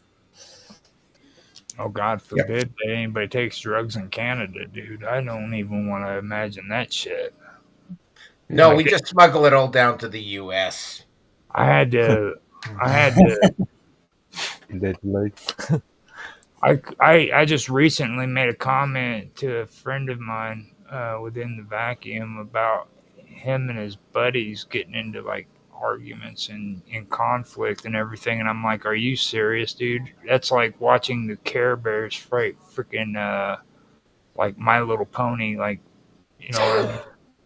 And that's kind of what Canadians would be like if Canadians took drugs and shit and got all nuts and everything. Like all those bad things you keep saying going on up there, I just can't picture that, because that would be kind of like unicorns and friggin' Care Bears fighting one another. Who would win? You know what I mean? I'd love to see it, to be honest. I don't know. A lot of people think that they smoke a lot of weed, though, from what I understand. Oh yeah, they do love their weed here for sure. So, well, you guys have our hippies, so that makes sense. So anyway, are we done with this particular topic? Can we move on? It was a fun topic, just to let you know. That was really, really enjoyable. Thank you, Naroki, for that. I really did like that. Okay, well, I'm trying to download a Care Bears photo. The 4 Chaos Gods represented in Care Bear form, but it won't upload to Skype. So I don't know what I'm going to do here. Maybe I'll have to. I may have to. Well, I'll find it somewhere. I'll load it up so everybody can have a look at it here. See if I can. The Care Bears are getting censored. I'm like sitting here muted, all cracking up because you can't upload the Care Bears and shit. You know what I mean? Thank God.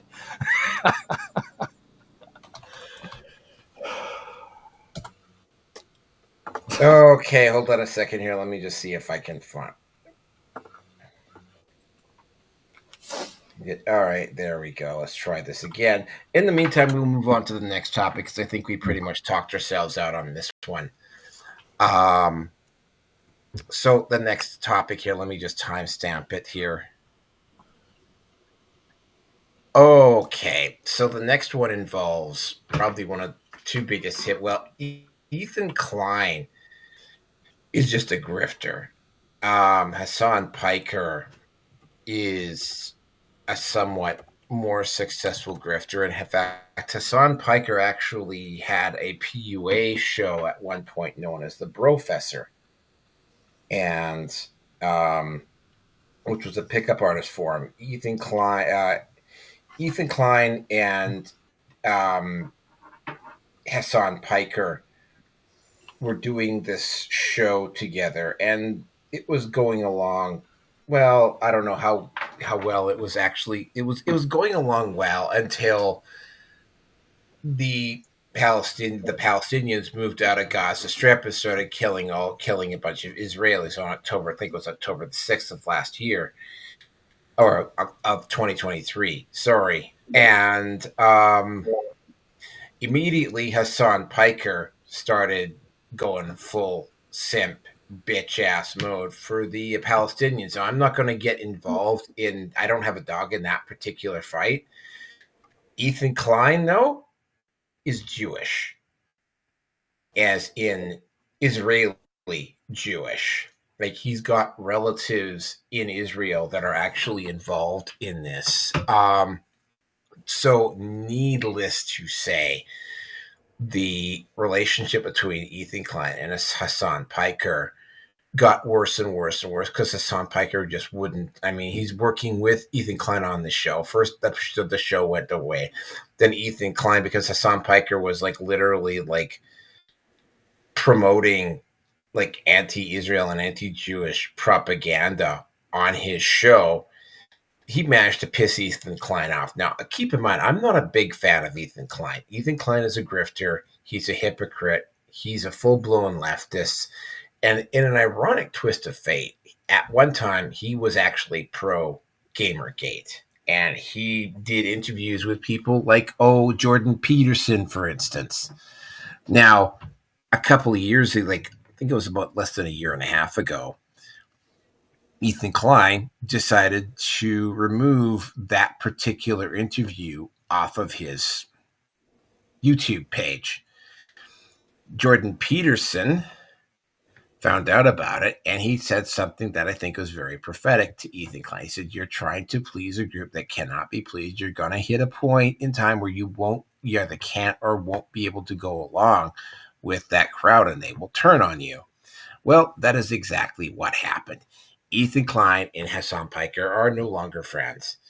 Ethan Klein has been slamming Hasan Piker and vice versa on their shows. Ethan Klein, unlike Hasan Piker, though, is a dad. He also has pets. One of his pets got a kind of parasite because pets and kids tend to interact quite a bit. Somehow the kid got the parasite off the pets.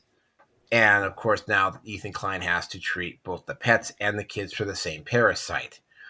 What ended up happening is that Ethan Klein said this on the air with what was happening, and Hasan Piker and his supporters called Child Protective Services on Ethan Klein to get him in trouble.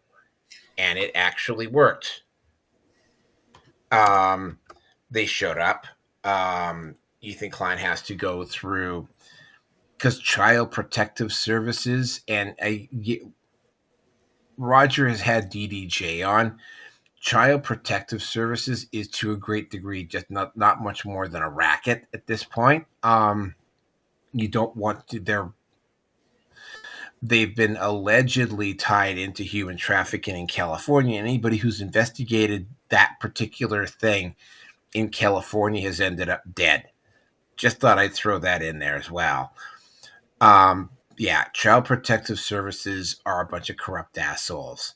But again, when you're talking about Child Protective Services, just like the police, if you make an accusation, Child Protective Services has to go, they have to do due diligence. Just like if you make a false rape accusation. This is something that I was covering on the Roki 5 show chat live stream yesterday. If some woman makes a false claim of rape against you, the police must do due diligence, which means that you have to go through the system, and they use the system as punishment. Same thing applies here. Now, again, I'm not a big fan of Ethan Klein. I think he's a hypocrite. I think he said some really stupid things in the past. I think he cannot be trusted because, I mean, as soon as it becomes very clear that leftist bullshit isn't doing it for him, he will happily and conveniently flip, which, by the way, is something that Cenk Uygur is also currently in the process of trying to do with the Young Turks.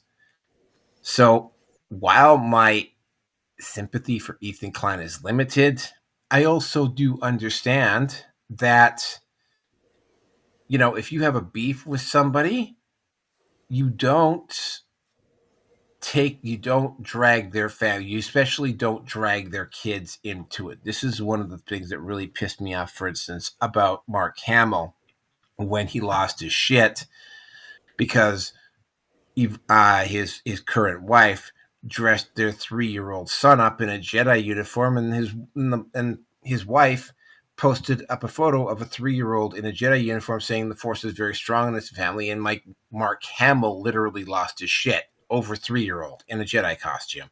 Same principle applies here. Don't know whether they've cleared everything with Child Protective Services, but despite and this has been the serious consensus with Ethan Klein, despite how a lot of people feel about Ethan Klein, you know what? This is taking it a little bit too far. You got to beef with somebody. You don't go after their kids. You don't go after the guy's wife. You don't go after the person's brother or sister or whatever. You keep the beef between that person and you, unless that person's family members decide to get involved. Then it's a different story. But, you definitely don't go after a newborn. You don't go after a 3-year-old. You don't go after a 5-year-old because they have no conception of politics, right? And this was the argument that the people who are doing this to Ethan Klein use. Is the kid's only 3. He's not going to remember that stuff. Well, maybe the kid will. Maybe the kid won't. But here's the thing, right? They're going to hear that the kid is going to get older and he's going to hear the story either from Ethan Klein, Ethan Klein's wife, or somebody else is going to tell him about it at some point. So, yeah, he is going to find out. And, yeah, I do have memories.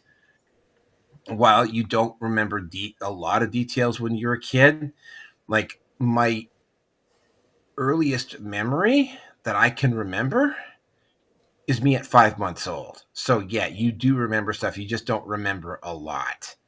So, but, yeah, this is not cool, not funny, and extremely petty, but it's kind of like what I have learned to expect out of somebody, a hypocrite like Hasan Piker. And with that, I am going to turn it over to Mark. Okay, I'm not familiar with Klein or Piker. These people don't mean anything to me. But I will say that I agree with you. Child services, protection services, like other authorities, if there's an allegation provided, then it has to be investigated. And also, I also agree with you about if you've got an issue with a person, you don't go after the family. If the issue is between you and that person and nobody else. But again, this story is I've just been looking at a couple websites and stuff about this, but it looks extremely messy. Yeah, again, I am not overly familiar with the story, so I'm going to have to pass on this one. Well, here's the thing about not going after people's families. There is an individual that I had to kick out of the film group that I run here because he may or may not have been involved in bringing in trolls to yell and scream at me because I refused to take part in the boycotting of artists from a certain community because they decided that they wanted to get all the rainbow crosswalks removed. As it turned out, one of the guys that I was following on YouTube is that person's brother. Small world. Anyway, Mr. Robot, you're up. Yeah, also I haven't watched these guys' content, and it doesn't really come into the argument. I agree with both of you. keep the argument between two people that are involved. But on top of that, I'll say it's a cowardly act to get the government involved and to weaponize authority against someone you have a beef with online. Like, that is totally uncalled for and should be denounced by everyone involved. And and I will also say parasites from fucking animals suck, and we should have a little bit of empathy towards people that's going through a rough time. And whether the child was supervised or not wouldn't matter, because you can catch all sorts of parasites off animals whether you're supervised or not. It's a family dog. Like, come on, it's ridiculous. And the one guy grew up Muslim, the other guy is Jewish, Ashkenazi Jew. So yeah, there's a bit of probably that going on as well. Other than that, I don't have much else to add.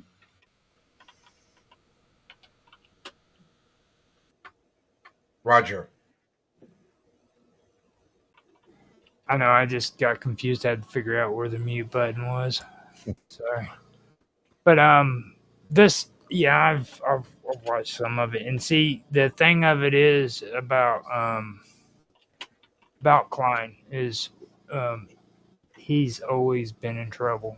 Like, this isn't really the only incidents that's happened. Like, he got into some stupid shit about copyright infringement and he literally had to go to court to fight against somebody because he used content that belonged to him. You know what I mean? And then he had to get a GoFundMe so that people could support him. And they made him out to be like some really awesome YouTube hero. You know what I mean?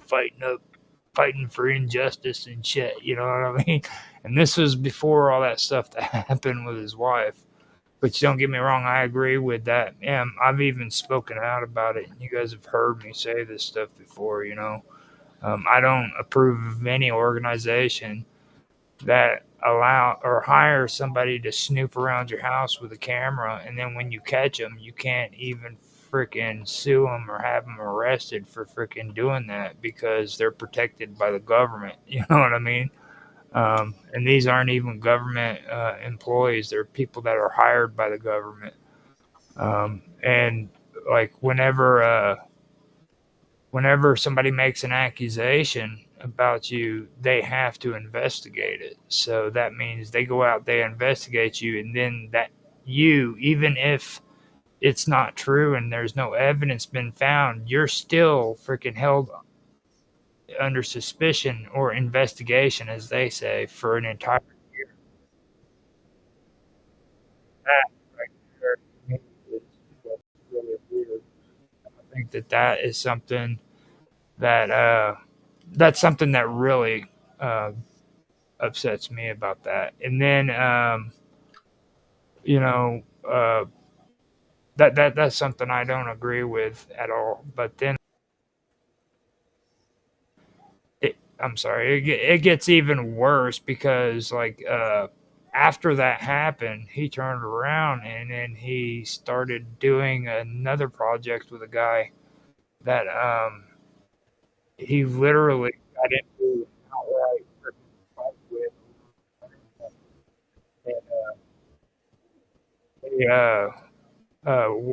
And the first outburst was where they literally had an outburst on the stream, and then they tried it again. The second time, they ended up getting quiet. But after the show was done, that's when all the shit talk started happening. Okay. And that was over another issue separately than what the thing that's going on now is. Now this second one has to do with what we were talking about earlier about Palestinians and freaking Israel. They turn around, they got on here, and first of all, they were supposed to be left leaning, which I don't agree with anyhow. I've come to really find nothing but disgust when it comes to like these woke liberal people. They're just, I mean, they're really horrible. You know what I mean? And that's what they were. And they were supposed to be doing that, but even among themselves, okay, they end up freaking getting into a fight because one person supported the Jewish and another supported the freaking Palestinians, which they're not even. It's not even. Palestinians aren't even really involved in this. It's supposed to be Hamas, and everybody keeps saying the Palestinians. You know, two separate things altogether. Like, stop calling them Palestinians. It's Hamas. You know, if you know what you're talking about, you would not be saying Palestinians. But they continue to start fights over this stuff, even in their own freaking groups. You know what I mean? This isn't even anybody that's conservative or even close to conservative. Like, they were going to do their show together, and it was supposed to be left leaning, taking pot shots at conservatives and stuff. Because in their minds, there was like a plethora of conservative commentary and everything, you know, and it was supposed to be an entertainment show that was supposed to be kind of like Saturday Night Live and all of these other shows that are taking pot shots at conservatives. That's what they were going to do, but they didn't expect that both of them would have a difference of opinions when it comes to anti-Semitism, as they put it. You know what I mean? So they ended up getting in a big old fight and causing a bunch of shit, and that's where it all started from. This is nothing but two idiots, probably sissies that can't even fight in the first place. Like, they're probably sitting there fighting like two little girls, you know what I mean, with their wrists all loose and slapping one another and everything. But you'd have to see their shows, okay? That neither one of them have any kind of real masculinity whatsoever, in my opinion. So I think if they are fighting one another, they're fighting one another with unicorn claws. Or no, the unicorns would have hooves and they'd be able to bite, and Care Bears would have claws. So, and then you had the Care Bears there, and then the unicorns had that beam of energy that came out of their horn. So who would win? This reminds me of the Bolshevik Wars, the Russian Revolution. There's an old joke. There's an old saying that's the left will eat the left, because because of the extremist values that's the more extreme left will take, or the more extreme socialists will take, should I say, rather than just the left. If you were a born again, Marxist fearing commie, and you disagree with even the smallest issue that your colleagues, your peers have, then they will turn on you. Doesn't really matter what the issue is. If you we've seen it within the last 10 odd years. If you disagree with even a small bit of what these extremists will say, then they will turn on you. That's a part of their whole, what is it? They got that tower and they have different levels, and the elites are on top. And the term Aerosmith came up with, "Eat the Rich," is actually based off of that, I believe, where eventually they want to eat the rich and work their way down, or something like that, work their way up. But eventually the final goal is to eat the rich. They're going to be cannibals. Metaphorically speaking. I'd rather eat the rich than eat bugs, that's for sure. I would eat the rich because you know why? They got freaking caviar in their systems. Like, they poop caviar, dude, so you know their skin's going to taste great. Not that I'm advocating for cannibalism. I do. I cannibalize. I advocate. I advocate it. Is that a political word over in England? If I say, like, I advocate? Yeah, of course. Okay, I just wanted to make sure. We lost the host. Well, it does that sometimes. All he's got to do is hit refresh and come back in, and he'll be right. What blows my mind is how much money is being sucked up by the aristocracy and just wasted. Like, just more money than I could ever comprehend. Like, if we just had a fraction of that go back into society in a positive way, the world would be a golden age. You know? I know. Some of these people are business owners.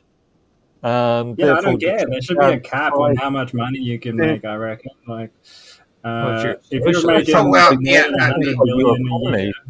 Yeah, I mean, That Hasan sounds like Piker you're a talks communist. about. Hasan Piker is a champagne socialist. I mean, he lives in a fucking mansion. He talks about eating the rich. Like, what a fucking hypocrite.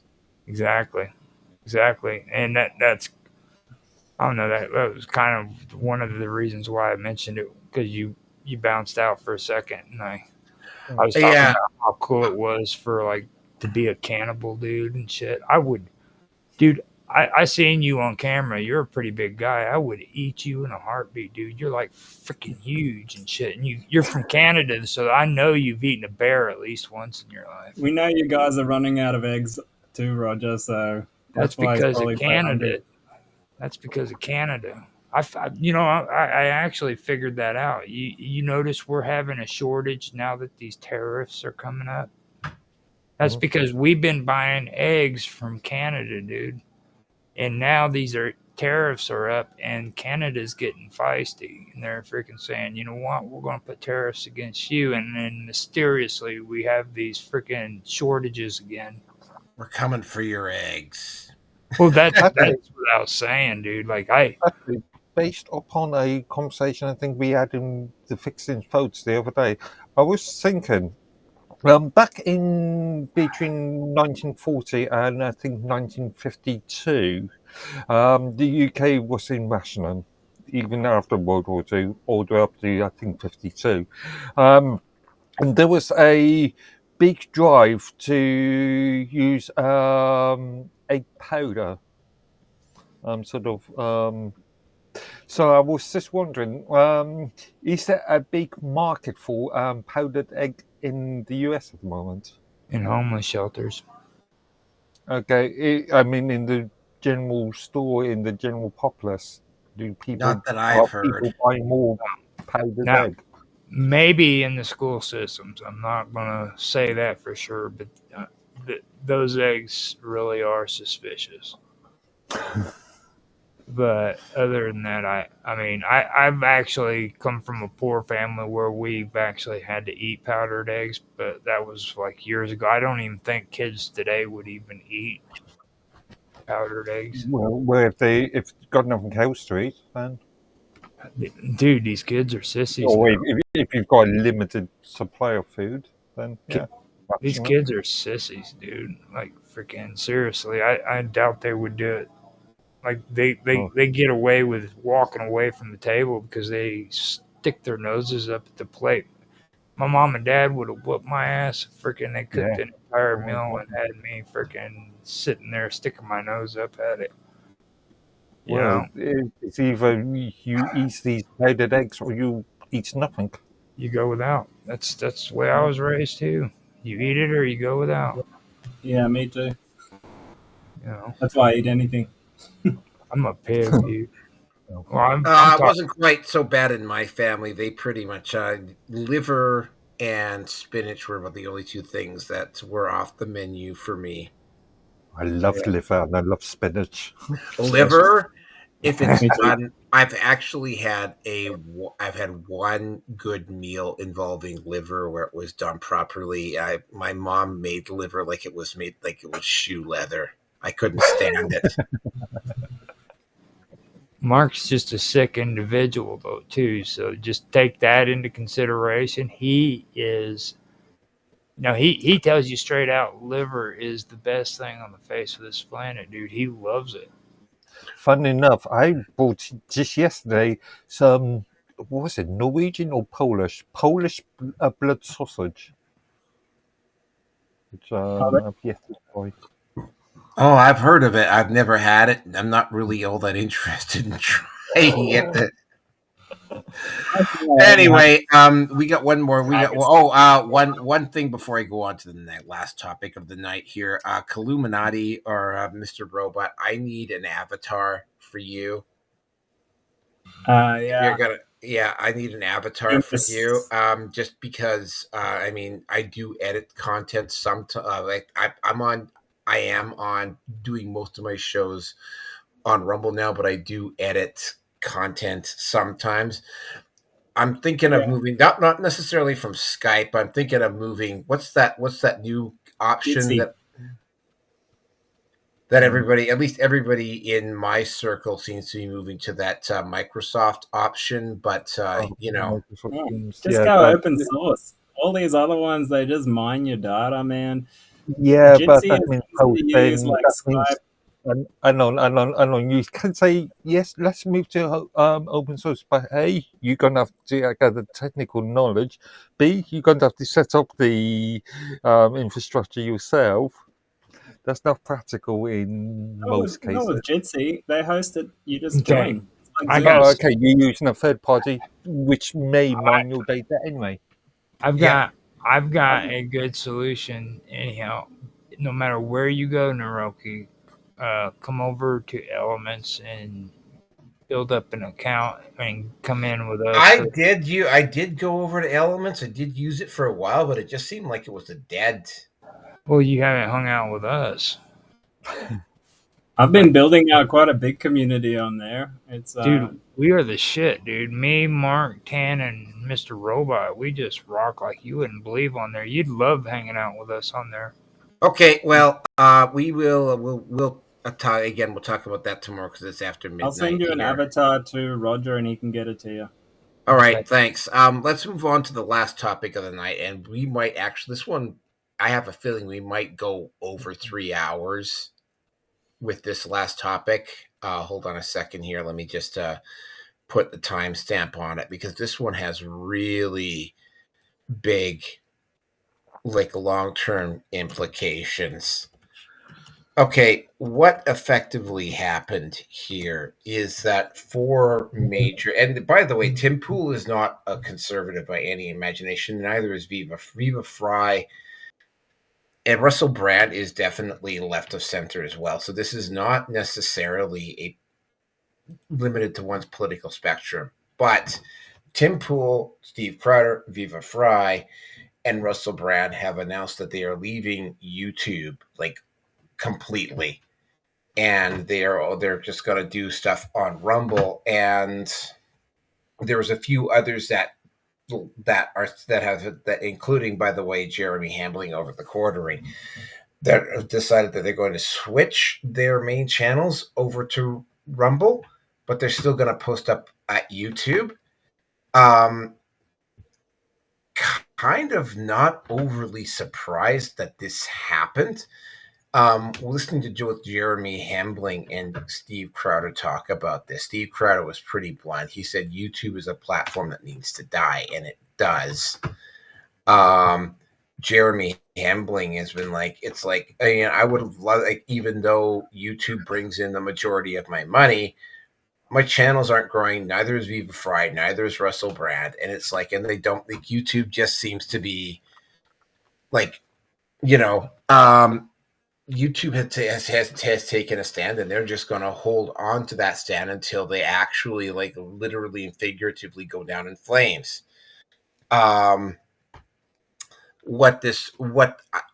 on paper, because what's going to happen here is that there is going to be a coattails effect. And what's going to happen with this coattails effect is like what people are going to start doing is with any of the new content creators that do the type of content that those four people do, or any of the other ones that have basically switched their home channels, they're going to be telling people that come on YouTube, it's like YouTube doesn't treat you fairly. And it doesn't. I mean, there's a whole litany of issues around YouTube that I could just go on and on and on and on and on about.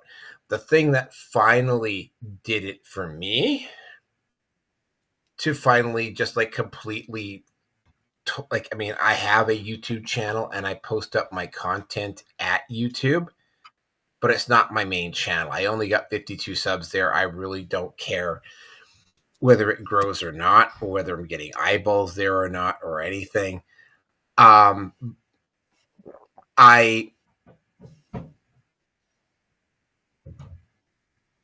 There were people that knew how to manipulate, and this is what happened to me. There are people who know how to manipulate the algorithm on YouTube and knew how to get channels shut down and abused it. Keffels being one of the more notorious ones, but there's a few others on there. They were all leftists.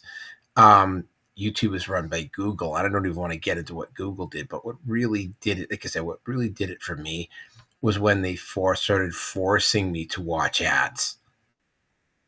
You know, and not only did they start trying to force me to watch ads, but if you didn't watch ads, and I know this because I kept my phone like completely free, like the ads, they ramped up the ads on YouTube and they have continued to pump out the ads. Like you, like literally, if you do not watch YouTube without ad blocker at this point, like on a lot of shows, you will see ads every 5 to 6 minutes. If you have a video collection on YouTube, which I do, you will see an ad literally after every video that you basically, I put the song on, I put the phone in my pocket and I listen to the music. I will get an ad after every single song if I am not subbed. And I'm not going to sub to YouTube because of the shit that they've done to me, right? And they don't, even if you're in the partner program, there doesn't seem to be anything they do about it. And they just, I mean, to quote Louis Rossman, they don't want to work with anybody else. If you want, for instance, I'm so annoyed with YouTube at this point that if I see something that I like on YouTube, rather than watch it on YouTube, what I will do is I will download it and then I will put it up at the other platforms to watch it there. Which That's may what be a violation. Which I may don't be care. illegal. I don't care. I don't care. Like literally, I do not fucking care. Sorry, I don't mean to be so rude about that, but it's like, I literally, I don't fucking care. You know,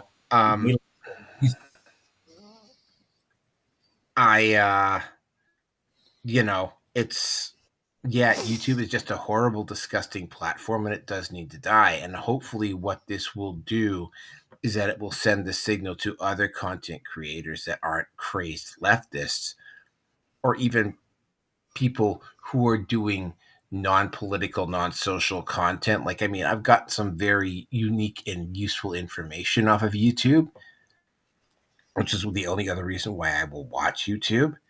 And, you know, these people will not post up anywhere else. Like, I've gotten some very useful information about workplace bullying on YouTube. I got leads on possible remote jobs through YouTube. So, I mean, the platform still has its uses, and these people are so myopic, they won't go anywhere else. And, I mean, that's what's keeping YouTube afloat at this point. And it's like, hopefully what will start happening now is that people will start going to these content creators and going like, why are you still on YouTube? They don't care about you. They care about the core. They care about the corporate money, but that's about it. They don't care about you. They forgot where they came from. And unlike Rumble, I mean, and Odyssey and BitChute and MGTOW TV and Brighteon, I mean, this is the really weird part about those platforms versus YouTube. If you post up on a regular basis on those other platforms, your numbers go up. That is not guaranteed with YouTube at all, especially if you fall in the manosphere or you're critical of the US government or anything else that just happens to be fashionable with the state or the establishment at any point in time. So yeah, but I mean, this is a move that YouTube really cannot just shrug off. I mean, yeah, they have millions and millions of followers and they have millions and billions of views, but I mean, their numbers have been going down steadily for the last few years. They used to be like, even 4 or 5 years ago, they were like 93, 94, 95% of all of the eyeballs watching sites. Last time I heard they were down to 85%. It wouldn't surprise me if they have dipped below 80% now. They're losing market share, especially to Rumble at this point. And with that, I'm going to go and turn it over to Mark. Okay, there's a couple of things here. For the average YouTube creator, or for the average content creator, YouTube gives out a very good, compared to the other platforms, give out a very good sort of revenue scheme. So for the smaller creator, yeah, sure, you can get advertising through putting in video advertising. Like I know the Quartering has had sponsorships with things like NordVPN and Raid Shadow Legends, and I know he pushes his own coffee company as well. But for the average creator, a lot of the revenue actually comes from YouTube itself. So these bigger people, such as Crowder and Paul and Brand, they've got enough capital behind them to say, well, screw YouTube. But these smaller creators may not have. Also, as far as especially Russell Brand is concerned, as of 6.5 hours, or just under 6.5 hours ago, the UK Online Safety Act came in force, which means that if Ofcom, if the UK Office of Communication, deems that a platform is providing what is deemed as legal but harmful content, then a platform could lose 10% of their annual revenue. So obviously, the UK authorities will be looking at the bigger companies to start off with, so YouTube, LLC, but it will also trickle down sooner or later to the smaller companies, so Rumble.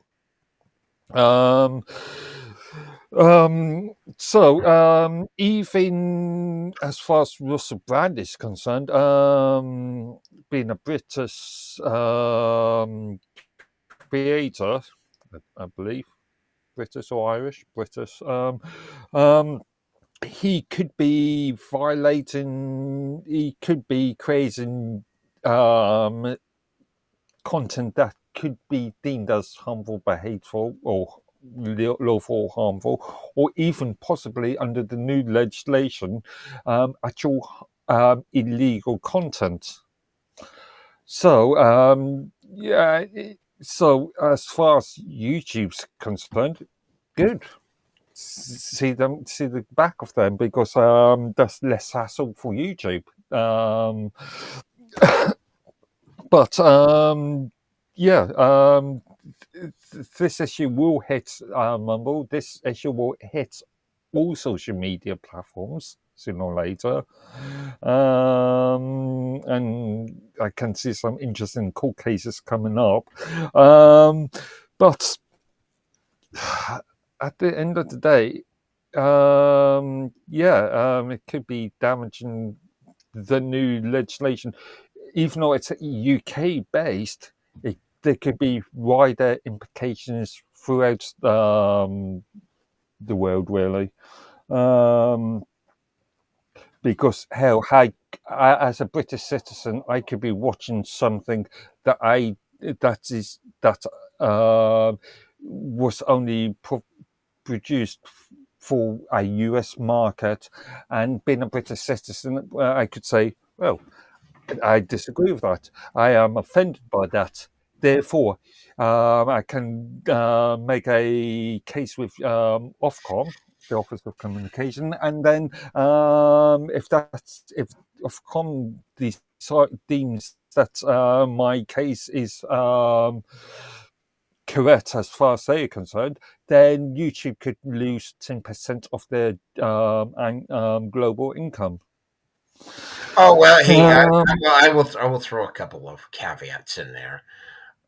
One, with smaller, in theory, with the smaller content producers, and I hear this from a lot of them, and this has been a common complaint. It's like, oh well, you could only make money at YouTube. Well, it's like, well, then go over to Rumble and you can make your money there. It won't be as much, but the more people who go over to Rumble, the more money you make.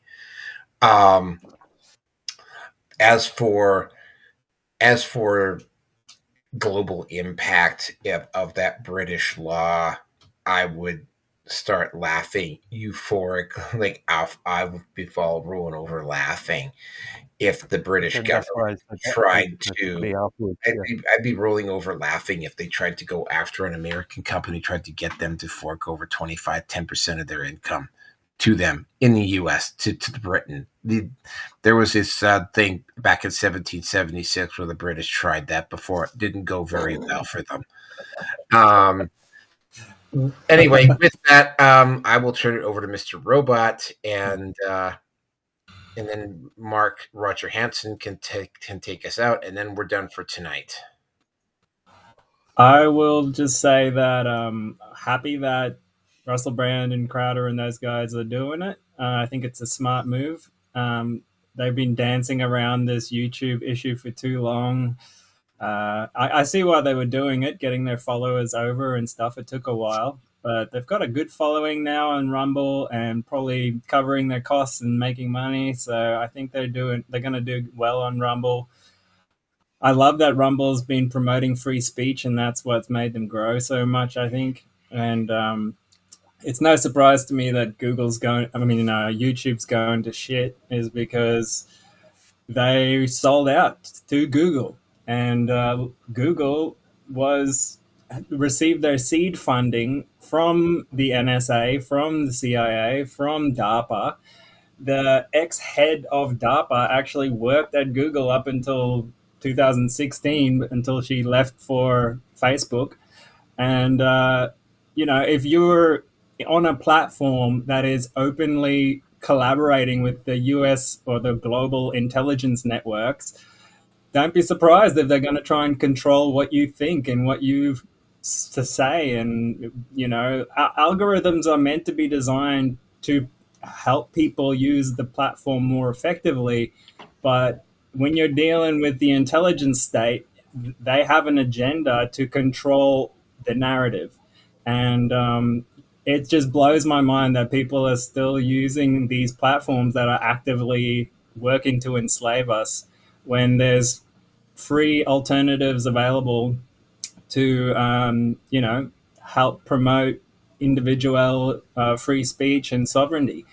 And I think the future of video platforms is probably going to be decentralized eventually, because storage data is expensive. Yeah, But- Gray J springs to mind immediately.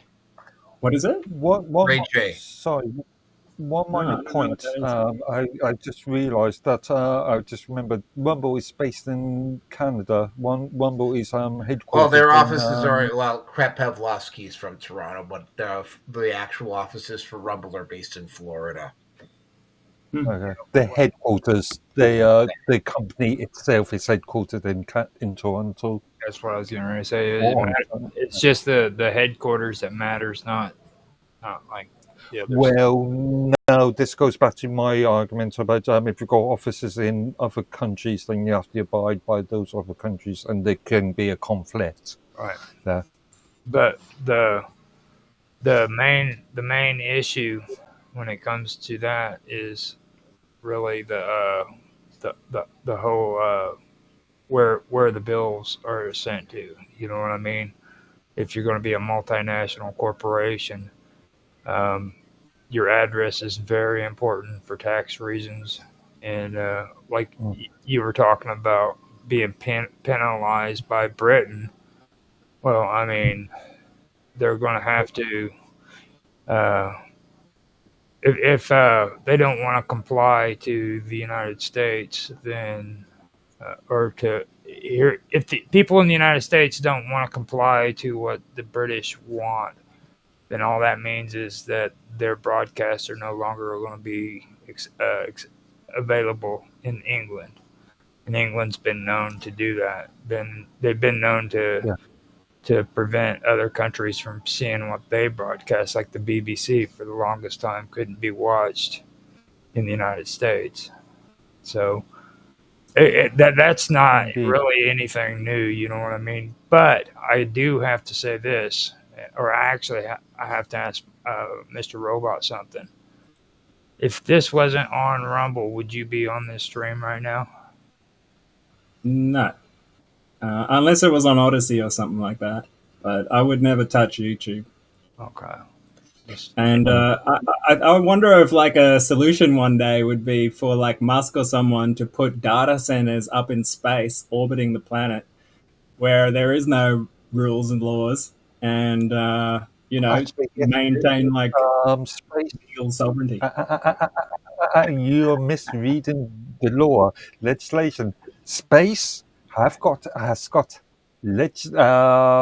areas of space is legislated by certain countries. Really? Yeah, but just because you legislate it doesn't make it enforceable, you know? Who's going to go up there and take it down?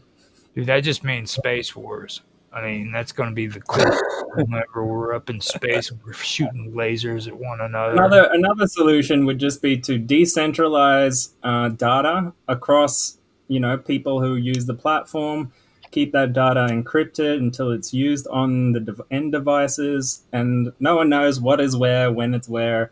And there are some blockchains coming out now that's doing decentralized computing, and I think that's probably where we're going to go eventually. Talking about encryption, I think it's another clause within the UK's Online Safety Act is that the government can enforce you to use trusted encryption methods. So encryption methods that they deem to be trusted. I don't trust their encryption methods. They always put backdoors in essence. But but that's just a wording within the legislation. Poor Naroki keeps bouncing off and on. He's having some issues. Another point you've got to consider, going back to Roger's headquarters and thing, a lot of these companies, I think YouTube is a good example of this, they've got subsidiary companies that are based within those territories. So you'll have YouTube UK, YouTube Ireland, YouTube US. When you're looking at these big multinational corporations, they are not just one company. They are subsidiaries of subsidiaries of subsidiaries. I mean, the most obvious one being YouTube being a subsidiary of Google, LLC being a subsidiary of Alphabet Inc. Yeah.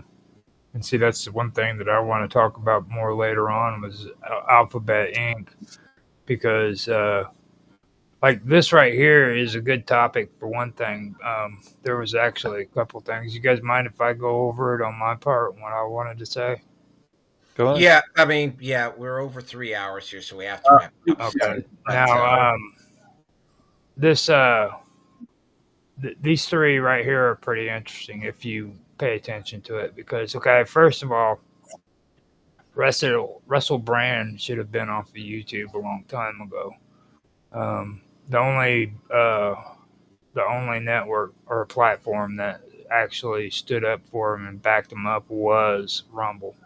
And that's something that he should have considered a long time ago and should never have remained on YouTube after the incidents that's happened to him and stuff. So that right there is one thing. And then Viva Frei, you know, the quartering, all that, everybody's real cool on that one. But I've actually seen a lot more on the stats when it comes to Rumble, and I've seen what a lot of these big channels on YouTube actually get when it comes to organic reach. Believe it or not, me and Mark's stream does better than a lot of these actual big freaking channels that are on there. Percentage wise, we get just under 50% of what they do on analytics, according to Rumble. And Rumble's analytics actually goes a little bit deeper into the views that you get on YouTube if you know how to interpret it. And when I first started Rumble, Mark sent me a video of a really popular YouTube channel, and they were explaining ECMP or ECPM or however that's pronounced. And Yeah, we're talking about this Shudicast, the Australian. right. Yeah. But that really helped me out because I was able to understand actually how much reach these people get, and they don't really get very much reach. And today, me and Mark actually had a good conversation when it came down to this on Elements. We were talking about why these big streamers are staying on YouTube, and me and him have a difference of opinion on this in a lot of ways. But my biggest thing is the only reason why they're staying on YouTube is because there's a promote button. If you go on Rumble, they give you the opportunity or the option to gift subscribers, which that's cash right there that you have to pay for like one sub or all this stuff. That's fine and dandy. I don't agree with it because it's not organic reach.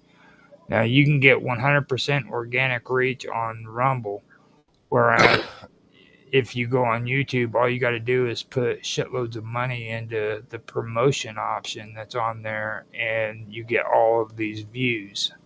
And these YouTubers don't want to give that up. So what they do is they go in and they make their videos, and 9 times out of 10, they're shitty videos with bad freaking analytics. And to compensate for that, they just funnel shitloads of promotion money into it. So when you're sitting there and you're looking at this video and you're saying, oh, dude, they got thousands of followers and they got 100,000 views. The reason why is because they funneled money into it. Oh, yeah, I have noticed that even like 2018, 2019, there's people who just take this, like these people who had only been doing content like less than a year, and they somehow had 200,000 subs, and it's like, how the hell did they get built up so quickly? Mm-hmm. What was the quality of the content like? Oh, and that's the other thing too. there's a lot of that AI content on there. It's very easy to spot once you know how to look for it. Some of it is interesting, but a lot of it isn't. Like it's very easy to spot once you know what to look for. And it's like, again, like some of the stuff, like some of the self-help videos or whatever, if they do it in an AI style, it does make it a little bit more informative. But I mean, like, so many people are doing it now that it's very easy to spot, and some people just really don't like it very much. Right. And the thing that gets me about these AI videos, like my dad, he's in his 70s and he loves listening to these, perverted freaking, I call them YouTube porn, where they put the sexy AI woman's voice on there and talks about how she's a dirty girl. Yeah. and I'm sitting there and I walk into the kitchen and he's watching this on his TV. And I look over at him and freaking, I can't believe he actually falls for this shit. Like, it's AI, and then, like, the screen has absolutely nothing to do about a seductive story. If they mention something that relates somehow to an office shows up, you know what I mean? Or like some out of place thing, like two women sitting, drinking coffee, talking while freaking she's talking sexy, you know what I mean? That doesn't fit into the story. And he'll just sit there and watch it. And I'm sitting there thinking, dude, how many people get on YouTube in their 70s and do that shit and watch that, you know what I mean? And he also enjoys getting on there and watching people who mow people's yards for free and shit. Strange shit. Goes out and collects gold, or goes out with a metal detector and freaking digs up yards so they can find coins and stuff. He loves that crap. Okay. And I don't know. I mean, when it comes to that, I would rather watch that than watch some jackhole doing a freaking video and funneling like thousands of dollars into freaking a video or videos when they haven't made their money back. You know what I mean? I was raised up where if I spent $5 on something and I was going to sell whatever it is I bought, I wanted at least 3 times the amount that I bought it for in order to make a profit. And that's the old business model. That's the way freaking old timers used to teach people. They're like, if you buy something and you want to sell again, you always make sure that you buy it and then you're able to sell it for 3 times the amount that you bought it for. That was the standard business model, and it worked. Now all of a sudden we're in a society where people believe spend, and they spend more than what they make as a profit. They go way overboard on spending, and they're doing it because they want that popularity. It's how much more can I get, and it's stupid, Well, as you know, my right to repair argument, people would just buy, look at the mobile phone industry, people would just buy the latest iPhone every single year for the purpose just because it's the latest thing. No, it's crazy. But even if the old devices still work perfectly fine. Well, I mean, I remember when I could actually build a freaking pager from scratch and it was legal. You remember those days? Yeah, as far as I'm aware, it's still I've got a somewhere. I've got a what is an orange 4 IoT board, so I can actually build a phone using bits, using off the shelf boards that I've got here. Be careful, you don't want to get in trouble. Oh, it's all legal. You better read the terms of service. Anyway, I live in the UK. You better read the terms of services and go over that right to repair shit. Because if you don't, they're gonna be busting your door, and you know those face masks. They'll be coming in with black face masks and all incognito, steal all your shit, and then tell you freaking it was because you tried to build a phone on your own. How dare you? Again, being somebody's worked in the IT industry for well over 30 odd years now, or I've been active in the IT industry for over 30 years now. I've built so many devices, and That would designate you as a terrorist in England, since you have a background in it. I have an open source Linux phone. I mean, you could just build that. yeah. We don't even want to talk about you. You're a renegade, dude.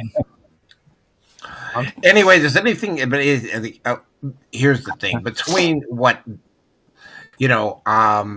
there's first time I've actually heard this spoken about on YouTube. Like, there's actual talk about going to some of these new creators and going. It's like why are you on YouTube? Because it's like even these big channels, they're not growing anymore, right?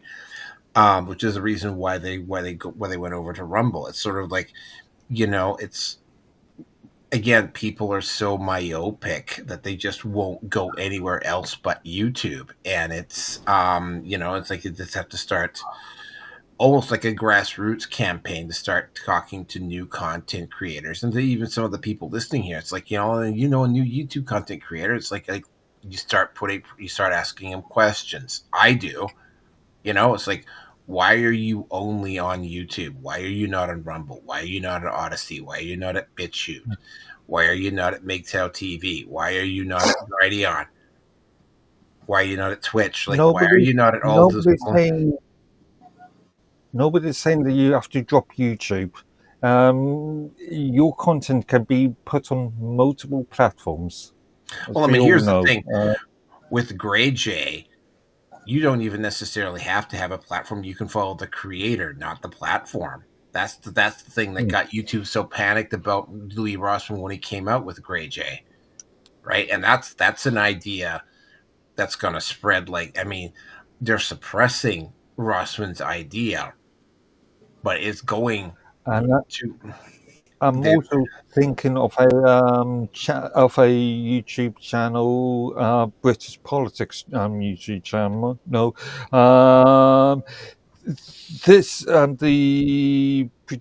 the producers of this channel has actually also created their own platform solely for their own content. The Lotus Eaters being another one, they've created their own. They stick up content on YouTube. They've also created their own business. Well, Jeremy Hambling has done the same thing. You need a certain level of skill to do that. Does anybody else have anything more to add on this one, or can we end it? Now, our drive is another one. Permaweb. When you're talking about Grey J, they're all catching on. It's just going to take time. Now, if you guys are interested in more of that, check out the Permaweb and check out our drive and stuff like that. Odyssey, if they will get their heads out of their ass, is on a good path. They need to kind of figure shit out and get it done. You know what I mean? They've broken away from what's that company again? The one that does where you have to get paid through them. You guys know what I'm talking about. Stripe, yeah. They broke away from Stripe now, and they're completely ad free. So, and they're using our drive, and they're on the right path. So it's not just. So how do you pay them now, with crypto or what? It's through crypto. It's decentralized, and it's Permaweb. I don't know if you know much about Permaweb or not, but no, I'll look it up. It's also, I didn't know about Grey J. Yeah. Back between 2000 and 2007, I was doing a lot of e-commerce development. I was creating e-commerce sites for clients, and I have had several clients that have decided to actually do their own debit card or credit debit card processing. So rather than using a third party to process the cards, the information, they do it themselves. But again, there's so many card and currency processors out there. You don't have to be only. You don't have to only use PayPal or Stripe or one of the bigger companies. The market is flooded with payments processors. I think crypto future. I'd like to see more of that. It's awesome. I don't, because that also relates to centralized the CBC, so it's the central bank, and Only you're going to use that, Mark. No one else. Well, we will see. Be careful. Don't get him riled. We'll be here all night if you keep getting him riled, Mr. Robot. You know how you are. I'm just teasing. Yeah, I know. That's why, Naroki. So you know, I have to be the adult between these two. They're horrible. Because Mark is a monarchist and I'm an anti-monarchist, so we have that natural love-hate relationship, you know. It's a love to hate one another kind of thing. You love me, really? Yeah, they do. I do. I'm done. So yeah. Okay, well, it's almost 1:00 in the morning here, and I had somebody actually tap on the wall because we went. Well, actually, it's partially my fault because I didn't start on time. But yeah, that is it for this particular show tonight. We will be back on paper next Sunday. Where we'll pick this up again. We'll all still be crazy ass motherfuckers. And I think probably Wednesday, Thursday, I will be doing, and it will be just me. I will be doing a Naroki 5 live stream, and on that one, we will be talking about personalities before principles. And if you're wondering what that is about, keep in mind, the Naroki 5 live stream is going to be almost exclusively Manosphere content. That is going to be about the fact that, like, hardcore critics of the Manosphere will talk about the individuals in the Manosphere, but they will never actually address the actual issues that are driving the Manosphere. Like, they will talk to you about what Rolo is doing, or they'll talk to you about what Tate is doing, or they will talk to you about what Donovan Sharp and Fresh and Fit are doing, but they will never actually address the actual issues that these guys bring up. That's what the topic will be this Wednesday or Thursday. But with that all in mind, I want to thank you all for showing up tonight. I want to get to bed here. So have a good night, everybody, and I will talk to you all later. Thanks for hosting, Naroki. I had a great time. Yep, you're welcome. Everybody have a good night. You too. See you guys. Thank you. Later.